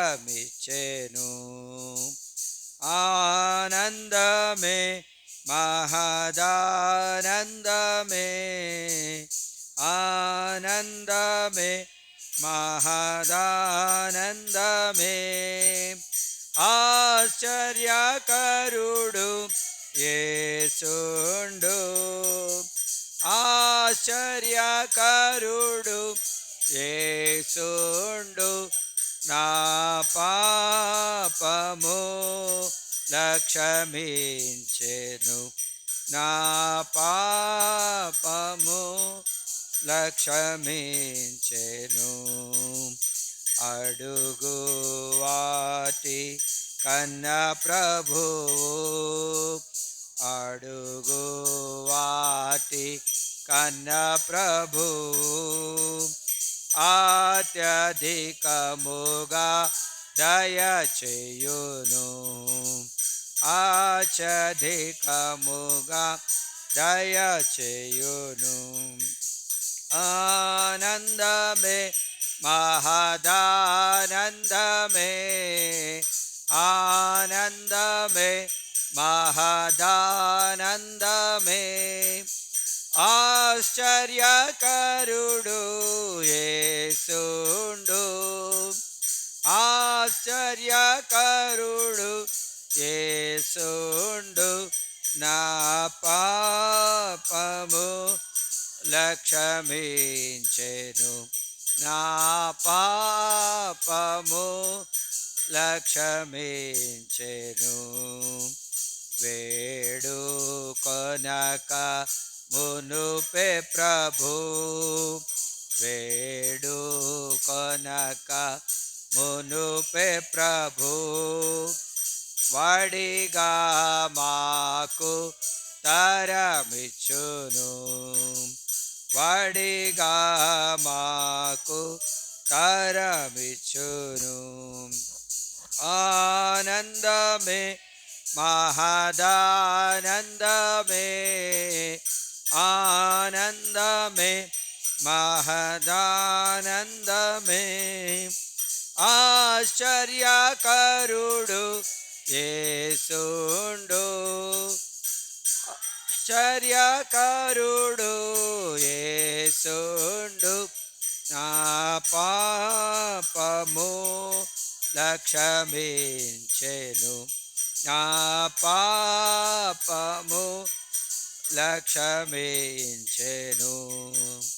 ప్రార్థనకు ప్రతిఫలముల్ ప్రార్థనకు ప్రతిఫలముల్ ప్రియముగనొసగున్ హల్లెలూయా ప్రియముగనొసగున్ హల్లెలూయా ఆనందమే మహదానందమే ఆనందమే మహదానందమే ఆశ్చర్యకరుడు యేసుండు ఆశ్చర్యకరుడు యేసుండు నా పాపము లక్షమించెను నా పాపము లక్షమించెను ఓ సర్వశక్తుడా నా సత్యదేవుడా ఓ సర్వశక్తుడా నా సత్యదేవుడా సర్వద నిన్నునే తుము సర్వద నిన్నునే ఇంతుము. మార్కు సువార్త 9వ అధ్యాయం 23వ వచనం. దేవుడు మన ప్రార్థనలు ఆలకించడానికి 4 షరతులు చూద్దాం. మార్కు సువార్త 9వ అధ్యాయము 23వ వచనంలో మొదటి షరతు ఉంది. అందుకు యేసు, అందరం కలిసి చూద్దాం. అందుకు యేసు, నమ్ముట నీ వలనైతే నమ్మువానికి సమస్తమును సాధ్యమే అని అతనితో చెప్పాను. ప్రేమగల తండ్రి, పరిశుద్ధమైన దేవా, నమ్ముకుని ప్రభావ ఉపకూల పద్ధతిలో మాకు సహాయం చేస్తున్నారు. యెహోషావతు గురించి, ఆశారాజు గురించి, సొలొమోను గురించి, దయగల తండ్రి నమ్ముకుని ప్రభావ ఈ రీతిగా 4 రాజుల గురించి మాకు తెలియజేసి వచ్చి మాట్లాడినట్టు కొరకై స్తోత్రాలు. దయగల తండ్రి, మరి మేము ప్రార్థన చేయటగా చేరవచ్చుండగా ప్రభావ ఈ సమయం కూడా ఆశీర్వాదకరంగా దీవెనకరంగా ఉంచు. మీ వాక్య ద్వారా మాతో మాట్లాడము, మమ్మల్ని నూతనపరచు. విశ్వాసంతో మీ రక్తప్రశ్న తెచ్చుకుంటూ నన్ను తగ్గించుకుంటూ మమ్మల్ని హెచ్చిస్తూ మా ప్రభువును రక్షకుడైన యేసు నామమున స్తుతించి ప్రార్థించి వేడుకొంచున్నాము తండ్రి, ఆమేన్. దేవుడు మన ప్రార్థన ఆలకించాలంటే, లేకపోతే మన ప్రార్థన మనం పొందాలి అంటే, మనం చేసే ప్రార్థనలు చాలాసార్లు మనము పొందలేం. అంటే మన ప్రార్థనకి జవాబు రాదు, లేకపోతే దేవుడు విననట్టుగా ఉంటుంది కొన్నిసార్లు. ఏం కారణం? ఒకవేళ దేవుడు మన ప్రార్థనలు వినాలంటే, లేకపోతే మనకు జవాబు ఇవ్వాలంటే కండిషన్స్ ఏంటి అనే వాక్యంలో 4 షరతులు చూద్దాం. మొదటి సంగతి మార్కు సువార్త 9:23లో, అందుకు యేసు, నమ్ముట నీ వలనైతే నమ్మువానికి సమస్తమును సాధ్యమే అని చెప్పాడు. ఈ పై వచ్చులో ఆ తండ్రి అంటున్నాడు, ఆ పిల్లవాని తండ్రి, ఏమైనను నీ వలన అయితే మా మీద కనికరపడి మాకు సహాయం చేయమని. మొట్టమొదటిగా ఈ తండ్రి ఎవరి దగ్గరికి వెళ్ళినాడంటే శిష్యుల దగ్గరికి వెళ్ళినాడు. అది మనం కూడా అంతే. చాలాసార్లు ఏం చేస్తామంటే దేవుని దగ్గరికి రాము. ఎక్కడికి వెళ్తాం? వాళ్ళ దగ్గరికి వీళ్ళ దగ్గరికి వెళ్తాం. ప్రభు దగ్గరికి వెళ్ళడానికి బదులుగా దానికి ప్రత్యామ్నాయం సౌలు జీవితంలో చూడండి ఒక మాట ఉంది. 1 సమూయేలు నిన్నటి దినంలో ఇక్కడ దువ్వ అనే ప్రాంతానికి వెళ్ళినప్పుడు అక్కడ ప్రదీప్ని వాక్యం చెప్తే ఈ మాట చెప్పినాడు. నేను చాలాసార్లు చదివాను కానీ అది నాకు గమనానికి రాలేదు. మీరు కూడా చదివే ఉంటారు చాలాసార్లు, మరి మీ గమనానికి వచ్చింది లేదో చూడండి. నేను నిన్నే అది నాకు కొత్తగా అనిపించింది, అది మీకు చెప్తున్నా. 1 సమూయేలు 15వ అధ్యాయం 25వ వచనం చదవండి. 1 సమూయేలు 15:25. ఆ, ఉమ్, ఉమ్. చూసారా, ఇక్కడ సౌలు ఏమంటున్నాడంటే నా పాపమును ఏం చేయాలంట, ఏమన్నాడు, నా పాపమును నీవు నా పాపమును పరిహరించాలి. ఎవరు పాపాన్ని పరిహరించాలి? మన పాపాలు పరిహరించేది ఎవరు? ఇప్పుడు యేసు అంటే అర్థం ఏంటి? రక్షకుడు అని అర్థం. అంటే తన ప్రజలను వారి పాపముల నుండి ఆయనే రక్షించు. కీర్తనకాడు అంటాడు కదా 32వ కీర్తనలో కదా, తన అతిక్రమములకు పరిహారము నొందినవాడు, తన పాపమునకు ప్రాయశ్చిత్తము నొందినవాడు ధన్యుడు. అంటే మన పాపాలను క్షమించేది, మన పాపాలను పరిహరించేది, మన తప్పులను క్షమించేది ఎవరు? యేసు ప్రభువారు. ఇప్పుడు సౌలు ఎవరి దగ్గరికి వెళ్ళి ఎవరిని అడగాలి? యేసు ప్రభు దగ్గరికి వెళ్ళి, యేసు ప్రభువా నా పాపం క్షమించు, నువ్వు మొత్తం అమాలేకులు అందరినీ చంపేయమన్నావు, కానీ నేను కొంతమందిని ఉంచేశాను, అయ్యో నాది పొరపాటు అయిపోయింది, నేను జనులతో కలిసి వారి మాట విన్నాను, లేకపోతే వాళ్ళకి భయపడిపోయాను, నీకంటే ఎక్కువ ప్రజలకు భయపడ్డాను, నేను చేసింది పొరపాటే, తను ఏదైతే తప్పో అది దేవుడి దగ్గర ఒప్పుకుంటే సరిపోయేది. కానీ ఇక్కడ సౌలు దేవుడి దగ్గర ఒప్పుకోవట్లేదు. ఎవరి దగ్గర ఒప్పుకుంటున్నాడు? సమూయేలు దగ్గరికి. దేవుడి దగ్గరికి వెళ్ళాల్సింది పోయి సమూయేలు దగ్గరికి వెళ్ళి సమూయేలు చెప్తే సమూయేలు ఏం చేస్తాడు? సమూయేలు ఈజ్ ఎ మీడియేటర్. మనందరికీ కూడా, మనం అందరం కూడా రాజులైన యాజక సమూహం 1 పేతురు 2:9 ప్రకారం. అంటే డైరెక్ట్గా మీరు ఎవరితో మాట్లాడచ్చు? మీరు డైరెక్ట్గా దేవుడితో మాట్లాడచ్చు. కొన్ని సంఘాల్లో వాళ్ళు మనం ఎవరికి చెప్పమంటారు? మరియమ్మకు చెవిలో చెప్పాలంట, లేదంటే మరియమ్మ అంటే ఈ మరియమ్మ కాదు, అక్కడ ఆర్సిఎం, లేకపోతే వాళ్ళు అక్కడ పరిశుద్ధ పేతురు ఉంటుంది, వెళ్ళి పేతురు గారికి చెప్పాలంట. పేతురు గారు చెప్తే పేతురు గారు ఎవరికి చెప్తారు? దేవుడికి చెప్తాడు. కాదు, దేవుడు తన పరిశుద్ధాత్మను మనకు అనుగ్రహించినాడు, మనం డైరెక్ట్గా ప్రభుతో మాట్లాడవచ్చు. మనము దేవుని వాక్యాన్ని చదివి మనం అర్థం చేసుకోవచ్చు. ఎవడు దీనుడై నలిగిన హృదయం గలవాడై నా మాట విని వణుకుచుండునో వానినే నేను. మనం దీనత్వం కలిగి ఉన్నప్పుడు, అంటే మన పాపం ఒప్పుకుని విడిచిపెట్టినప్పుడు ప్రభు దృష్టిలో మనం కనికరం పొందుతాం. సుంకరి కనికరం పొందాడా పొందలేదా? సిలువ మీద దొంగ కనికరం పొందాడా పొందలేదా? వాడు దొంగ, ఆయన యేసు ప్రభు ఇప్పుడు కుదరదు, తర్వాత చూద్దాంలే, వీలైతే చూస్తానులే, ఒకవేళ వీలైతే ఏం చేస్తాను నిన్ను, నేను నా పరదేశంలో జ్ఞాపకం చేసుకుంటానులే అని అనొచ్చు. అనడానికి వాడు ఎంత అర్హుడు? ఎందుకంటే అన్ని చెడ్డ పనులే చేశాడు వాడు. వాడిని సిలువ మరణం వేశారంటే ఎక్కువ చేశాడా తక్కువ చేశాడా? చట్టకార్యాలు ఎక్కువైన చట్టకార్యాలు చేశాడు, అందుకనే వాడిని సిలువ వేశారు. కాబట్టి దేవుడు ఏ మాట చెప్పినా వాడి విషయంలో కరెక్టే, కానీ దేవుడు ఏంటంటే కనికరపడ్డాడు వాడి మీద. మెట్టుకు మనం డైరెక్ట్గా దేవుడికి ప్రార్థన చేసి ఆయన క్షమించమంటే సరిపోయేది. అయితే సౌలు అలా చేయలే. ఇక్కడ ఈ వ్యక్తి కూడా ఎవరి దగ్గరికి వెళ్ళాడు?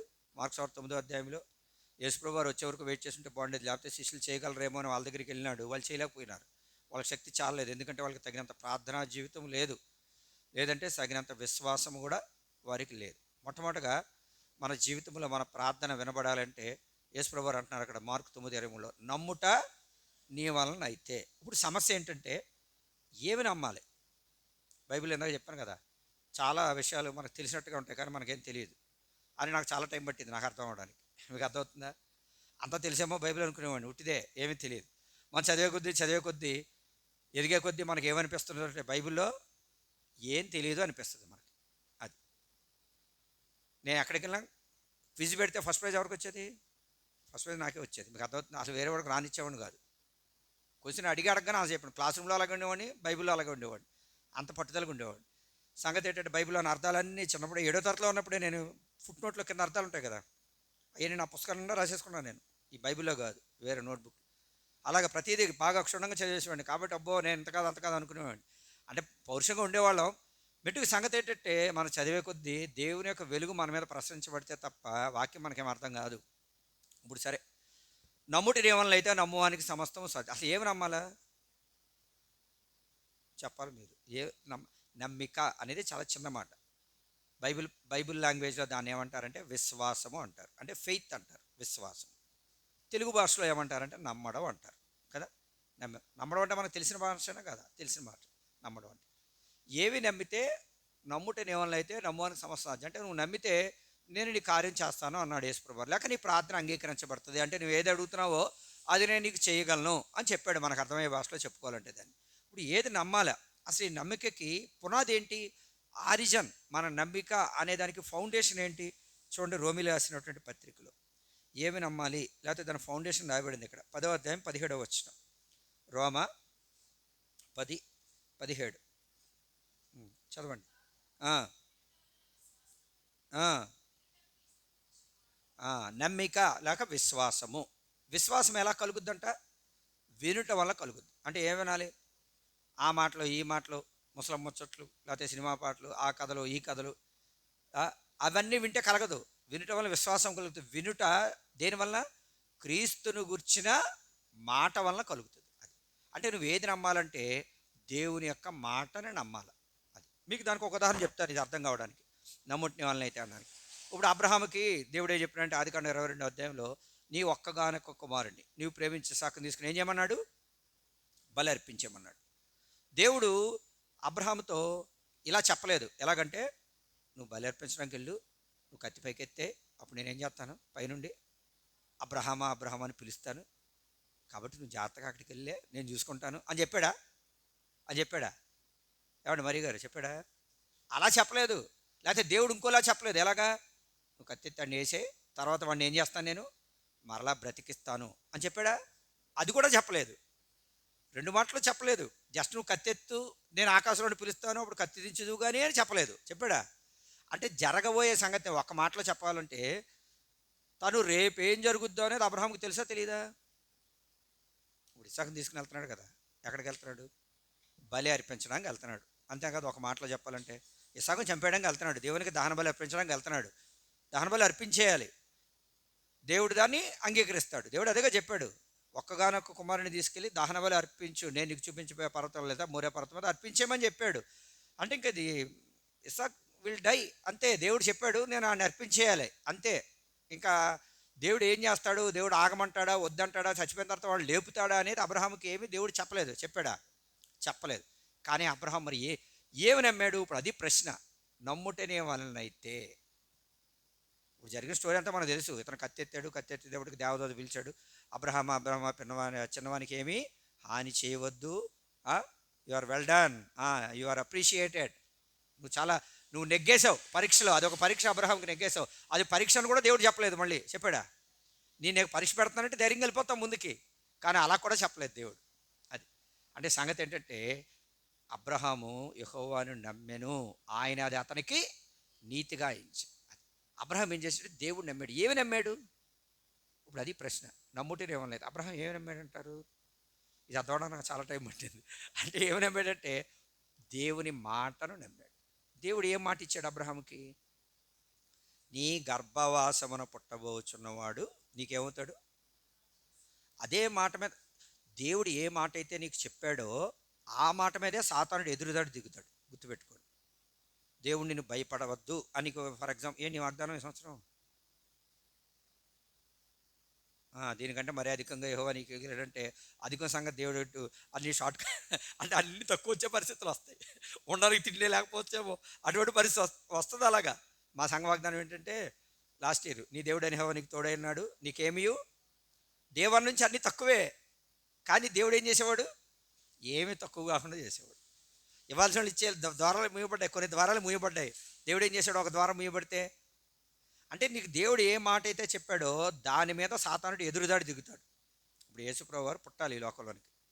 పుట్టకుండా చేయడానికి హేరోదుని ఏం చేశాడు? హేరోదుని ప్రేరేపించి 2 సంవత్సరాల లోపున మగపిల్లలందరినీ చంపించేటట్లుగా సాతానుడు చేశాడు. ఎందుకు చేశాడు? సాతానుడి యొక్క మోటో ఏంటి? యేసుప్రభు ఈ లోకంలోనికి రాకూడదు. యేసుప్రభు ఈ లోకంలోకి వచ్చాడంటే శిష్యులు వచ్చేస్తారు, శిష్యులు వచ్చారంటే తోమా వస్తాడు, తోమా వచ్చాడంటే ఇండియాకి వెళ్తాడు, ఇండియాకి వెళ్ళాడంటే మీరందరూ రక్షింపడ్డారు. దేవుని కార్యం జరిగిందా? మనందరం రక్షింపడ్డామా లేదా? ఫస్ట్ తోమా వచ్చాడు మన దేశానికి కదా. సంగతి ఏంటంటే అలాగే దేవుని కార్యము విస్తరించబడకూడదు, దేవుని పని జరగకూడదు. దేవుని పని జరగకుండా ఉండాలంటే ఏం చేయాలా? యేసుని చంపేయాలి. అది సాతానుడి ప్లాన్. సిలువ మీద కూడా ఆయన చంపేయాలనుకున్నాడు. చంపడానికి సాతానుడు ప్రయత్నం చేశాడా చేయలేదా? నువ్వు దేవుడు అయితే ఏమన్నాడు? దిగిరా అన్నాడు. వీడు ఇతరులను రక్షించినో తను తాను రక్షించుకోలేదు అనే మాట వాళ్ళ ద్వారా వాళ్ళని ప్రేరేపించి అనిపించాడు. ఆ మాట అంటే మనమైతే ఏం చేద్దాం? ఒక్కసారి దిగొచ్చేద్దాం దెబ్బకి కదా. దిగొచ్చేసి వాళ్ళని 4 గుద్దులు గుద్దేసి మళ్ళీ అప్పుడు సిలువ మీదకి వెళ్తావేంటి? చిరాకు ఉంటుంది అప్పుడు కదా. అంటే మనం ఫెయిల్ అయిపోదాం పరీక్షలో. కానీ ఆయన మన కొరకే భరించినాడు, పరీక్షలు అన్నీ నెగ్గినాడు, సాతాన్ని చితక తొక్కినాడు. అంటే తాను ఓడిపోయి ఓటమిలో విజయం అది కదా. మీరు వాక్యాన్ని ధ్యానిస్తే చాలా అద్భుతంగా ఉంటుంది. సరే, ఇప్పుడు మన అంశం ఏంటంటే నమ్మడం. అబ్రహాం ఏమి నమ్మాడంటే దేవుని నమ్మినాడు. ఎంతగా నమ్మినాడంటే ఆయన మృత్యున్న మాట ఉంది రోమీయులకు రాసిన పత్రిక. అబ్రహాం యొక్క నమ్మిక ఏంటి? అబ్రహాం యొక్క నమ్మిక చాలా ఎక్స్ట్రాడినరీ నమ్మిక అది. 4వ అధ్యాయం 17వ వచనం, రోమీయులకు రాసిన పత్రిక. ఆ, ఆ, మృతులను సజీవులుగా చేయవాడు, లేని వాటిని ఉన్నట్టుగానే పిలిచేవాడు.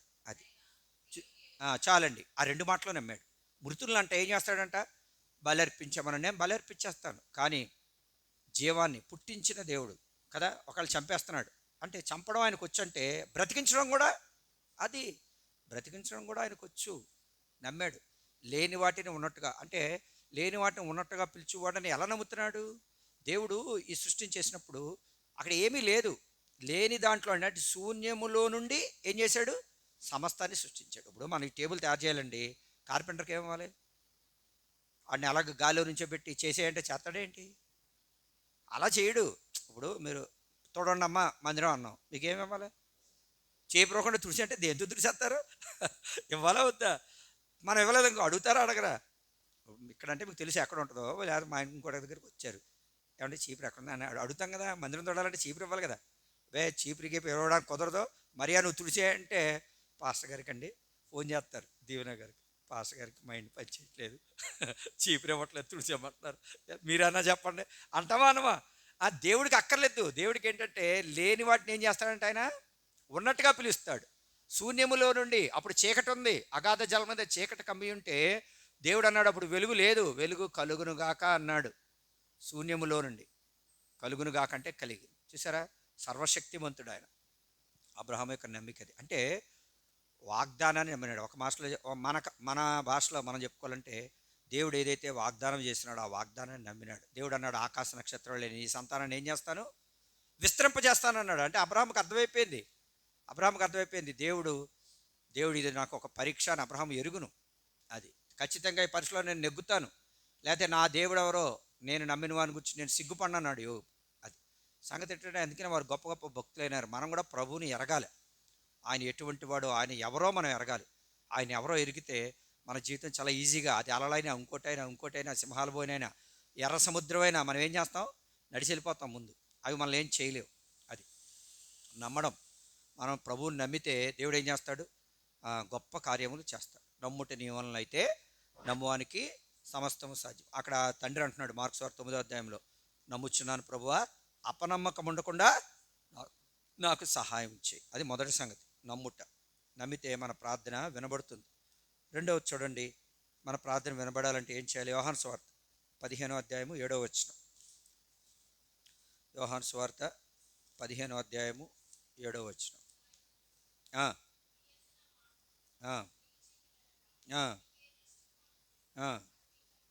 అది నా యందు మీరు, మీ యందు నా మాటలు. అంటే దేవుని మాటలు మనలో ఉంటే దేవుడు మనల్ని ఏం చేస్తాడు? మనకి ఏది ఇష్టమో అదో అనుగ్రహిస్తాడు. ఇది క్లియర్గానే ఉంది. 119వ కీర్తన మీకు తెలుసు కదా, 11వ వచనంలో, నీ ఎదుట నేను పాపము చేయకున్నట్లు నా హృదయములో నీ వాక్యం. మన హృదయం చెడ్డది, మొదటి వర్తంలో చూసాం. కనుకనే మన హృదయంలో ఏం పెట్టుకోవాలా? దేవుని యొక్క వాక్యం పెట్టుకోవాలి. ఎవరు పెట్టుకున్నారు బైబిల్లో దేవుని యొక్క వాక్యాన్ని? లూకాసు వార్తలో మీకు తెలుసు కదా, లూకాసు వార్త 2వ అధ్యాయంలో మరియా ఎక్కడ పెట్టుకుంది వాక్యాన్ని? హృదయంలో పెట్టుకుంది. చూసారా, మనం కూడా హృదయంలోనే పెట్టుకోవాలా. లూకాసు వార్త 2వ అధ్యాయం 19వ వచనంలో, అయితే మరియా మాటలన్నీ తన హృదయములో తలపోసుకొనుచు భద్రము చేసుకుంది. మన హృదయంలో దేవుని యొక్క మాటలు తలపోసుకుంటూ అంటే మరలా ఏం చేయడం? జ్ఞాపకం చేయడం. మనం ఎంత తలపోసుకుంటాం? ఇలా జరిగింది, అలా జరిగింది, ఎంతో భక్తిగా ఉంది, ప్రార్థన చేసుకునేది, కానీ ఇలా జరిగింది అంటే జరిగిన దాని గురించి మనం చింతిస్తూ ఉంటాం, విచారిస్తూ ఉంటాం. అది కాదు చేయాల్సింది. దేవుని యొక్క వాక్యం, దేవుని యొక్క వాగ్దానం ఏంటి? అధికంగా ఇస్తాన్నాడు ఆయన, వాగ్దానం ఇచ్చినాడు. దీనికంటే మరి అధికంగా యెహోవానికి, అంటే దాని గురించి, జరిగిన దాని గురించి విచారపడక ఇంకా ఎక్కువగా మునుపటి కంటే అధికమైన మేలు మీకు కలుగు చేస్తాం. ఇంకా ఎక్కువగా దేవుడు ఇవ్వాలనుకుంటున్నాడు. అది ఆయన మాటను మనం నమ్మాలి. నమ్మితే జరుగుతుంది. ఇక్కడ రాయబడింది ఆయన మాటలు మన హృదయంలో ఏం చేయాలా? తలపోసుకుంటూ భద్రం చేసుకోవాలి. భద్రం చేసుకున్నప్పుడు దేవుడు ఏం చేస్తాడు? కొలస్సీరాసిన పత్రికలో ఉంది కదా, క్రీస్తు వాక్యము సమృద్ధిగా మీ హృదయములలో నివసింపనీయుడి. దేవుని వాక్యం మన హృదయంలో సమృద్ధిగా నివసింపన చేయనిస్తే ఆ వాక్యము మన పాదములకి ఏంటి? దీపం. మన త్రోవకి ఎలాగుంటుంది? వెలుగుగా ఉంటుంది. దేవుని వాక్యం ద్వారా దేవుడిని నడిపిస్తాడు. అది ఆ వాక్యం మనకు జీవాన్ని ఇస్తుంది. ఆ వాక్యం మనకు సంతోషాన్ని ఇస్తుంది. నిలిచి ఉండాల. నా యందు మీరును, మీ యందు నా మాటలు. ఒకటి, ఆయన మాటలు మనలో నిలిచి ఉండాలి. రెండవది, మనం ఎవరిలో నిలిచి ఉండాలంట? ప్రభువులో నిలిచి ఉండాలి. ప్రభువులో నిలిచి ఉంటే దేవుడు మనల్ని ఏం చేస్తాడంటే ఆయనలో నిలిచి ఉంటే మనకి ఏది ఇష్టమో అది అనుగ్రహిస్తాడు. ఆయనలో నిలిచి ఉంటే ఆయన మనకు కనబడ్డు కదా. అది ఏంది? వాక్యం ఉండిన వాక్యం, దేవుని యొద్ద ఉండిన వాక్యము, వాక్యమే దేవుడు కనుక వాక్యంలో నిలిచి ఉంటే ఆయనలో నిలిచి ఉన్నట్టే. అది క్రీస్తు యొక్క వాక్యం సమృద్ధిగా మనలో నివసిస్తే మనం చేసే ప్రార్థనని ప్రభు ఆలకిస్తాడు. మూడవ చూడండి, యోహాను సువార్త. అక్కడే ఇందాక 15వ అధ్యాయం చూసాం కదా, 16వ అధ్యాయంలో 24వ వచనం. ఎప్పుడు మనం అడిగింది దొరుకుతుంది, మన ప్రార్థన వినబడుతుందో రాయబడింది. ఇది వరకు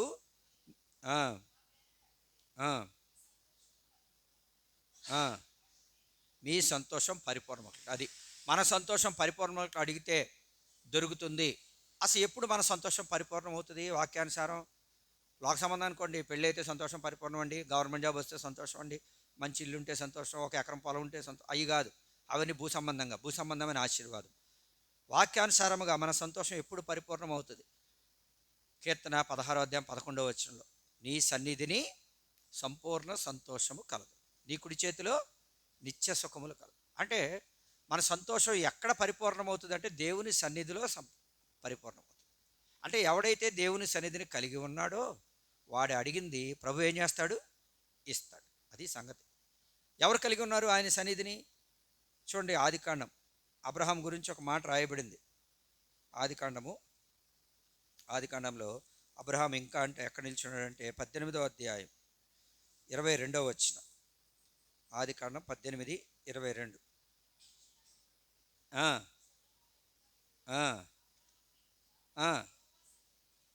ఎక్కడున్నాడంటే అబ్రహాము? యెహోవా సన్నిధిలో.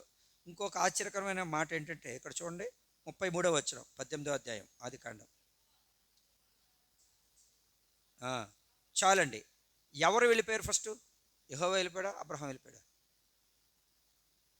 ఏమండి మరి గారు, ఎవరు వెళ్ళిపోయారని ఉంది అక్కడ? యెహోవా వెళ్ళిపోయాడా? అబ్రహాం వెళ్ళిపోయాడా? అది ముందు దేవుడు వెళ్ళిపోయాడు. చూసారా? ముందు దేవుడు ఎందుకు వెళ్ళిపోయాడు? అబ్రహాం వెళ్ళిపోవచ్చు కదా. జల్లగా మనం మీటింగ్ వచ్చినప్పుడు ముందు నేను కూడా ముందు వెళ్ళిపోతాను. ఇప్పుడు చాలా పనులు సంగతి ఏంటంటే మనం వెళ్ళిపోతాం కదా దేవుని సన్నిధిలో. కానీ ఇక్కడ దేవుడు అబ్రహాం భయపడి ముందు వెళ్ళిపోయాడు. ఎందుకని? అక్కడ అబ్రహాం 50 నుంచి స్టార్ట్ చేశాడు. 50 అన్నాడు, 40 అన్నాడు, 30 అన్నాడు, 20 అన్నాడు, 10 అన్నాడు, లాస్ట్ 10 దాకా వచ్చాడు. తర్వాత ఏమంటాడు? 5 అంటాడు, తర్వాత 1 అంటాడు. అది అప్పుడు సొదొమ గొమొర్రాలను నాశనం చేయడం కుదరదు ఇంకా. ఎందుకంటే సొదొమ గొమొర్రా ప్రజలు దుష్టులు. వాళ్ళు తమ పాపాన్ని విడిచిపెట్టడానికి ఇష్టపడినటువంటి ప్రజలు. నో రిపెంటెన్స్, పశ్చాత్తాపం లేని ప్రజలు, అంటే పశ్చాత్తాపడడానికి ఇష్టపడని ప్రజలు. అంతకుముందు మీకు ఒకసారి చెప్పినట్టున్నాను. నీనివే ప్రజలు, సొదొమ ప్రజలు. నీనివే ప్రజలు కూడా యెహోవా దృష్టికి ఘోర పాపులేనా? మరి నీనివే పట్టణస్తుల దగ్గరికి యోనాను పంపించినప్పుడు సొదొమ గొమొర్రాల దగ్గర కూడా ఎవరైనా పంపించాలా వద్దా? మరి పంపించాడా? ఎందుకు పంపించలేదు మరి? ఎలా ఎక్కడుంది? అలా లేదు. కరెక్టే, వాళ్ళ మాట వినరు. మాకు అక్కర్లేదు, చెవులు మూసుకుంటారు. వాళ్ళు ఏం చేస్తారు? కొంతమందికి మన స్వా చెప్పాం ఏమంటారు? మాకు కాదు, అగో అక్కడ ఉన్నారు, అలా చెప్పుకోండి వెళ్ళి అంటారు కదా. లేకపోతే ఏదేదో అంటారు, లేకపోతే అది మాకు వద్దు అంటారు. మనం ముట్టుకుంటే ఒక ఆవిడ మన ఆవిడ సాక్షిగా చెప్తే ఆవిడ అంది, ఆవిడంట స్వాత ప్రకటించే ఆవిడ దేవుని నమ్ముకున్న ఒక స్త్రీ ఇలా అరుగు ఉంటుంది కదా బయట, అరుగు మీద కూర్చుందని మళ్ళీ చీపురు తెచ్చుకుని ఏం తెచ్చింది? ఆవిడ వెళ్ళిపోయిన తర్వాత శుభ్రంగా కడిగేసేసి మళ్ళీ ఏం చల్లింది? పసుపు నీళ్ళు చల్లిందంట. ఏం చల్లింది? ఆవిడ వచ్చి కూర్చుంటే కనీసం ఆవిడ ఆశీర్వాదం ఇంట్లోకి వచ్చింది. తర్వాత ఈవిడ రక్షణ పొందిందిలే. నేను అంత కఠినంగా ఉండేదాన్ని, నా ఆచారాలు అలాగుండే. అంటే దేవుని నమ్ముకున్నవారంటే అంత ఎలర్జీ అమ్మగారికి. దేవుడు ఏం చేశాడు? ఆవిడని పట్టుకున్నాడు గట్టిగా. దేవుడు పట్టుకునేటప్పటికి దెబ్బగా మారుమనసు పొంది. సంగతి ఏంటంటే దేవుడు లేనప్పుడు అలా ఉంటారు. ఇక్కడ అబ్రహాము ఎక్కడ ఉన్నాడంట? దేవుని సన్నిధిలో ఉన్నాడు. అది విజ్ఞాపన. అబ్రహాము ఇంకను అంటే దేవుని సన్నిధిని వదిలిపెట్టి వెళ్ళిపోతున్నాడా? ఆ మాట రాయబడింది. అబ్రహాము 18వ అధ్యాయం 22వ వచనంలో అబ్రహాము ఇంకా యెహోవా సన్నిధి నిల్చుండును. ఇంకా యెహోవా సన్నిధి నిల్చుండును, అబ్రహాం యెహోవా సన్నిధి నిల్చుండును. రెండింటికి తేడా ఏంటి? మరీ వచ్చింది, మరీ ఇంకా ఉంది. ఏంటి తేడా రెండింటికి? అంటే మరీ చెల్లెలు ఇద్దరు వెళ్ళిపోయారు, మరీ మాత్రం వెళ్ళలేదు. అంతే కదా అర్థం. నువ్వు ఇంకా ఉన్నావంటే మందిరంలో, ఇంకా దేవుని పని ఏదో ఉన్నావు, లేకపోతే ప్రార్థన చేసుకుంటున్నావు ఇంకా అంటే ఆమ్, నీ యొక్క ఆత్మని హన్నా అంట, తన ఆత్మని యెహోవా సన్నిధిలో ఏం చేస్తుందంట? కుమ్మరించుకుంటుందంట. అది అలాగే అబ్రహాం ఇంకా యెహోవా సన్నిధి అంటే లోతు కొరకై విజ్ఞాపన చేయడానికి మరి ఏ మొహం పెట్టుకుని అడుగుతాడు? లోతు అసలు అప్పటికే ఒకసారి దెబ్బ తగిలింది, రెండోసారి ఫస్ట్ విడిపోయాడు. తర్వాత ఆ రాజులు వచ్చేసి వాళ్ళు ఓడించబడినప్పుడు అబ్రహాము వెళ్ళి జయిస్తాడు. జయించినప్పుడు లోతు ఏం చేయాలా? అబ్రహాంతో పాటు ఉండాలి, కానీ ఉండలేదు, సొదొమలోకి వెళ్ళిపోయాడు. అక్కడే అర్థమైపోయింది అబ్రహాంకి, వీడు చాలా కష్టం, వీడికి మారుమనసు రాదని. సంగతి ఏంటంటే అయినా ప్రభువు దగ్గర విజ్ఞాపన చేయడానికి కదా ఇంకా నిలబడ్డాడు దేవుని సన్నిధిలో. మనం కూడా దేవుని సన్నిధిలో నిలవబడినప్పుడు మన ప్రార్థన ఏమవుతుంది? వినబడుతుంది. అది ఇది మూడవది, దేవుని సన్నిధిని మనం కలిగి ఉండట. దావీదు అదే కోరుకుంటున్నాడు, మీకు తెలుసు కదా. 2 సమూయేలు 7:29 నేను నా కుటుంబము నిత్యము ఎక్కడ ఉండాలంట?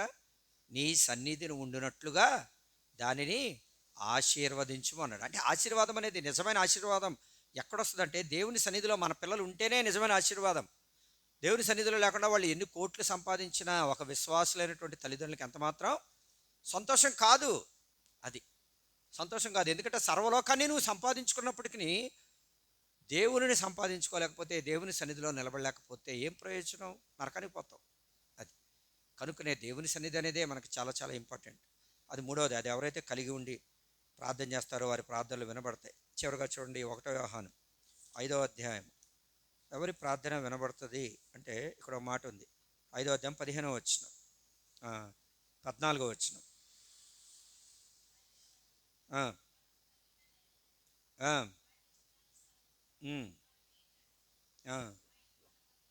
అది ఆయన చిత్తానుసారముగా మనం ఏది అడిగినను అది మనం ఎరగాలి మన జీవితంలో. ఆయన చిత్తానుసారంగా అడుగుట అనేది మనం ఎరిగితే ప్రభువు మన ప్రార్థన ఏం చేస్తాడు? ఇస్తాడు. అది ఇప్పుడు హన్న పెరిన తన బాగా సూటిపోటు మాటలు చేత విసిగిస్తూ ఉంది హన్నాని. పెరిన విసిగించును అనే మాట అక్కడ రాయబడింది. హన్న మరి ప్రతి సంవత్సరం వీళ్ళందరూ హన్న పెరిన ఎలిమెలకి వీళ్ళందరూ వెళ్తున్నారు అక్కడికి. వెళ్తున్నప్పటికీ హన్నాకి జవాబు రావట్లేదు. హన్నా ప్రార్థనకి అంతకుముందు కూడా ప్రార్థన చేసింది, కానీ జవాబు రావట్లేదు. ఎప్పుడు జవాబు వచ్చింది హన్నా ప్రార్థనకి? నువ్వు నాకు పిల్లవాడిని ఇస్తే ఆ పిల్లవాడిని ఏం చేస్తాను? నీకు అప్పగిస్తాను అని ఎప్పుడైతే తీర్మానం చేసుకుందో అప్పుడు ఆమె ప్రార్థనకి జవాబు వచ్చింది. అది అంటే దేవుని చిత్తానుసారముగా అడుగుట అనేది చెప్తున్నాను. అంటే దేవుని చిత్తం ఏంటి అక్కడ? దేవుని చిత్తం ఏంటంటే ఆ దినాల్లో దేవుడికి ఒక వ్యక్తి కావాలంటే సమూయేలు అనే వ్యక్తి కావాలా? ఆ సమూయేలు ఎవరి ద్వారా కావాలంటే హన్నా ద్వారా కావాలా? అది అది దేవుని చిత్తం. కనుక దేవుని చిత్తాన్ని ఎరిగి ఆవిడ ప్రార్థన చేసినప్పుడు ఆవిడ ప్రార్థన వినబడింది. నువ్వు దేవుని చిత్తాన్ని ఎరగకుండా ప్రార్థన చేసినంత కాలం నీ ప్రార్థన ఏమవదు? ప్రార్థన వినబడదు, నీకు దుఃఖమే. అది అంటే ఆయన చిత్తం ఏంటో మనం ఎరగాల. మరి ఎట్లా ఎరగగలం అంటే ప్రార్థన చేసుకుంటే దేవుడు మాట్లాడతాడు. అది దేవుడు మాట్లాడతాడు. దేవుని మాటను నువ్వు ఎరగాలి, గ్రహించుకోవాలి. అది గ్రహించుకున్నప్పుడు నువ్వు ఆయన అడిగితే ఖచ్చితంగా ఆయన మాట్లాడతాడు. అది ఏ విషయమైనా కానీ.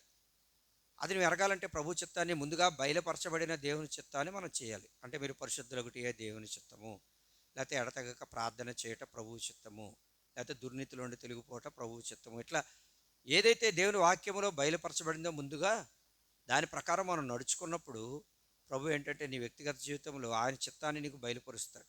దేవుని చిత్తం అంటే దేవునికి సంతోషకరంగా నడుచుట, మన సొంత భాషలో చెప్పాలంటే ఆయనకి ఏమి చేస్తే సంతోషమో 1వ దశలోనికి రాయబడింది కదా, మీరు ఎలాగో నడుచుకుని ప్రభువుని సంతోషపరచవలను. అది నా పిల్లలు సత్యమును అనుసరించి నడుచుకొనిచున్నారు, వినుట కంటే నాకు ఎక్కువైనా సంతోషం లేదు. సత్యమును అనుసరించి నడుచుట, లేకపోతే దేవుని వాక్యానుసారంగా నువ్వు నడుచుకున్నప్పుడు, హనోకు వలె దేవునికి ఇష్టంగా నువ్వు ఉన్నప్పుడు ఖచ్చితంగా దేవుడు తన చిత్తాన్ని, తన ఉద్దేశాన్ని నీ జీవితంలో బయలుపరుస్తాడు. బయలుపరిచినప్పుడు దానికి మనం లోబడినప్పుడు ఎక్కువైన ఆశీర్వాదం, దీవెన మనం పొందేవారుగా ఉంటాం. భక్తుడి జీవితంలో అదే కనబడుతూ ఉంటుంది. ఫిలిప్ ఆ ఊర్లో సమరయ పట్టణంలో దేవుని పని చేస్తూ ఉంటాడు, బోల్డ్ పని అక్కడ జరుగుతూ ఉంటుంది. ప్రభు అన్నాడు సడన్గా ఫిలిప్తో ఏమన్నాడు అంటే, నువ్వు లేచి ఎక్కడికి వెళ్ళాలా? అరణ్యంలోకి వెళ్ళమన్నాడు. చూసారు ఎట్లుందో? ఎక్కడికి వెళ్ళమన్నాడు? ఇక్కడేమో పని బాగా జరుగుతుంది. సమరయ అపోస్తల కార్యంలో మీరు గమనించినట్లయితే 8వ అధ్యాయంలో కదా, ఆ పట్టణంలో మిగుల సంతోషము కలిగిందంట. అనేకులు రక్షింపబడుతున్నారు, దేవునికి లోబడుతున్నారు, మంచి పరిచయం జరుగుతుంది. దేవుడు అన్నాడు సడన్గా నువ్వు వెళ్ళి అరణ్యంలోకి వెళ్ళి. అదేంటి ప్రభు అరణ్యంలోకి వెళ్ళమంటావు అని అడగొచ్చు, కానీ ఏం అడగలేదు. దేవుడి కంటే నాకు ఎక్కువేం తెలియదు అనుకున్నాడంటే పరిగెత్తేశాడు. ఒక రథం వెళ్తా ఉంది, వెళ్ళి ఆ మనిషిని కలుసుకో అన్నాడు. అతడే నపుంసకుడు, వేరే దేశం నుండి ఇక్కడ యెరూషలేముకి వచ్చాడు ఆరాధన చేయడానికి. ఆ వ్యక్తికి లేఖనములను అనుసరించి దేవుని గురించి సువార్త ప్రకటించాడు. ఆ వ్యక్తి బాప్తిసం పొందినాడు. మరలా ఫిలిప్ తన పని కొరకే వెళ్ళిపోయినాడు. చూసారా? అంటే దేవుని చిత్తానుసారంగా భక్తులు ఏం చేస్తున్నారంటే వాళ్ళ అడుగులు ఎలా పడుతున్నాయంటే ప్రభు చిత్తానుసారంగా వారు అడుగులు పడతా ఉన్నాయి. నీ జీవితంలో నా జీవితంలో అన్నిటికంటే శ్రేష్టమైనది ఏంటంటే ఆయన చిత్తం ఎరిగి దాని ప్రకారం నడుచుకోవడమే. పరలోకి వెళ్ళిన తర్వాత అదే అడుగుతాడు, నేను నీకు ఆజ్ఞాపించింది నువ్వు చేసావా లేదా? నువ్వు అలా చేసావా, ఇలా చేసావా, నువ్వు మరి వలే ఉన్నావా, మార్త వలే ఉన్నావా, రవి గారి వలే ఉన్నావా అని అడగడు. ఎలా అడుగుతాడు? నేను నీకు చెప్పింది నువ్వు చేసావా లేదా అనే అడుగుతాడు ప్రభు మనల్ని. అంటే దేవుడు మనకి ఏం చెప్తున్నాడు, మనం అది చేస్తున్నామా లేదా? ఇప్పుడు సేవకు రమ్మన్నాడు, రావాలంతే, ఇంకా మిగతావని కాదు. లేకపోతే ఇంకోటి ఏదో చెప్తున్నాడు ప్రభు నీకు, ఆయన ఏం చెప్తే అది నీకు చేస్తే అది నీ జీవితంలో అది నీకు ఎంతో క్షేమం, నెమ్మది. అది సంగతి ఏంటంటే 4 సంగతులు. మొదటిది ఏంటి? విశ్వాసము కలిగి ఉంటే. విశ్వాసం లేకుండా ప్రభుకి ఇష్టం ఏంట? అసాధ్యం కదా. అది నమ్మిక లేక విశ్వాసం అంటే దేవుని యొక్క మాటల్ని, ఆయన యొక్క వాగ్దానాల్ని మనం నమ్మాలి. నమ్మి మనము ప్రార్థన చేసినప్పుడు ఖచ్చితంగా దేవుడు ఇస్తాడు. రెండవది, నా యందు మీరును మీ యందు నా మాటలు నిలిచి ఉంటే. దేవుని మాటలు మనలో నిలిచి ఉంటే అంటే ఆయన వాక్యం మనలో నిలిచి ఉండాలి. ఆయన వాక్యానుసారమైన జీవితం. ఈయన మాటలు విని వాటి చొప్పున చేసేవాడు దేని మీద కట్టబడతాడు? బండ మీద కట్టబడతాడు. నిలిచి ఉంటాం మనం అప్పుడు. అది అలా ఉంటే ప్రభు మన ప్రార్థన ఆలకిస్తాడు. మూడవది, ఆయన సన్నిధి. మీ సంతోషం పరిపూర్ణమగినట్లు దొరుకుడి మీకు అడుగుడి మీకు దొరుకును. అది మన సంతోషం ఎప్పుడు పరిపూర్ణమవుద్దంటే కీర్తన 16:11 ప్రకారం నీ సన్నిధిని సంపూర్ణ సంతోషము కలదు. దేవుని సన్నిధిలోనే సంపూర్ణ సంతోషం ఉంటుంది. కనుక ఎవరైతే ఆయన సన్నిధిని ప్రేమించేవారుగా ఉంటారో, వ్యక్తిగతంగా దేవునితో గడుపుట, మందిరంలో ఆయా కూడికలకు నియామకుడులకు వచ్చుట, ఆ రీతిగా మన సంతోషం అధికమవుతుంది. దేవుని సన్నిధిని కలిగి ఉన్నప్పుడు మన ప్రార్థన వినబడుతుంది, అబ్రహాం ప్రార్థన వినబడినట్లుగా. చివరిగా నాలుగవది, ఆయన చిత్తానుసారముగా మనం ఏది అడిగినా కూడా దేవుడు ఏం చేస్తాడు? అది అనుగ్రహిస్తాడు.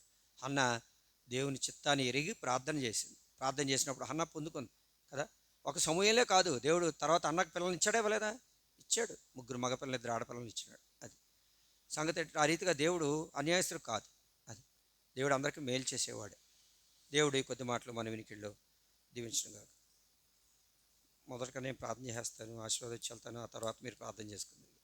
ఎందుకంటే అక్కడ కుమారి గారు, ఇంకోళ్ళు ఎవరో చెప్పారు కదా ఇందాక, దయామణి గారా? దయామణి గారు కూడా జ్వరమే. కుమారి గారు, దయామణి గారు ఎవరండి? వివేక్. భాగ్యశ్రీ గారు కూడా ఎగ్జామ్. ఏం ఎగ్జాము? గవర్నమెంట్ ఎగ్జామ్కి రాస్తుందా? బ్యాంక్ ఎగ్జామ్కి. ఓకే. మీ వివేకాలు చెల్లిపోయారు ఏంటండి? సృజన ఐఐటి ఎగ్జామ్ కదా, జేఈ మెయిన్స్. ఓకే. మీకా? ఓకే. తలపట్టుకు నాది మేస్తాను. కాదు కాదు, తలపట్టుకుని మొన్న రీసెంట్గా తేజ అదే చెప్పింది కదా ముందు. నేను మీ దీవెనకు చెప్తానండి. తను అది బాగా పనిచేస్తా. తలపోటు కాదు, అది డైజెషన్ అనుకుంటా కదా. నేను చెప్పిందా?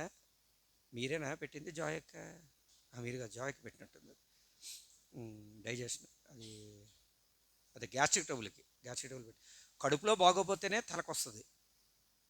తలపోటు అంటే తలలో కాదు సమస్య ఇక్కడ ఉంటుంది. ఇక్కడ సమస్య ఉండి ఇక్కడ మనకి ఏదైనా సమస్య ఉన్నప్పుడు ఇక్కడే హెడేక్ వస్తుంది. అది అసలు విషయం. సరే, ప్రార్థన చేద్దాము. ఏం పేరు మీ పేరు? మర్చిపోయాను. సుగుణ గారు. సుగుణనేనా? సుగుణ.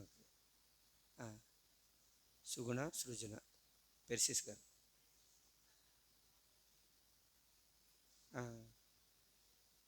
ఓకే. ఏం ఎగ్జామ్? పెర్సిస్ రవి గారు మొన్న వచ్చిన సిస్టర్. ఓకే. మీకు ఎప్పుడు ఎంఎల్టీ ఎగ్జామ్స్? ఫిబ్రవరి. ఓకే. ఏం పేరు మీ పేరు? దివ్య. రైట్.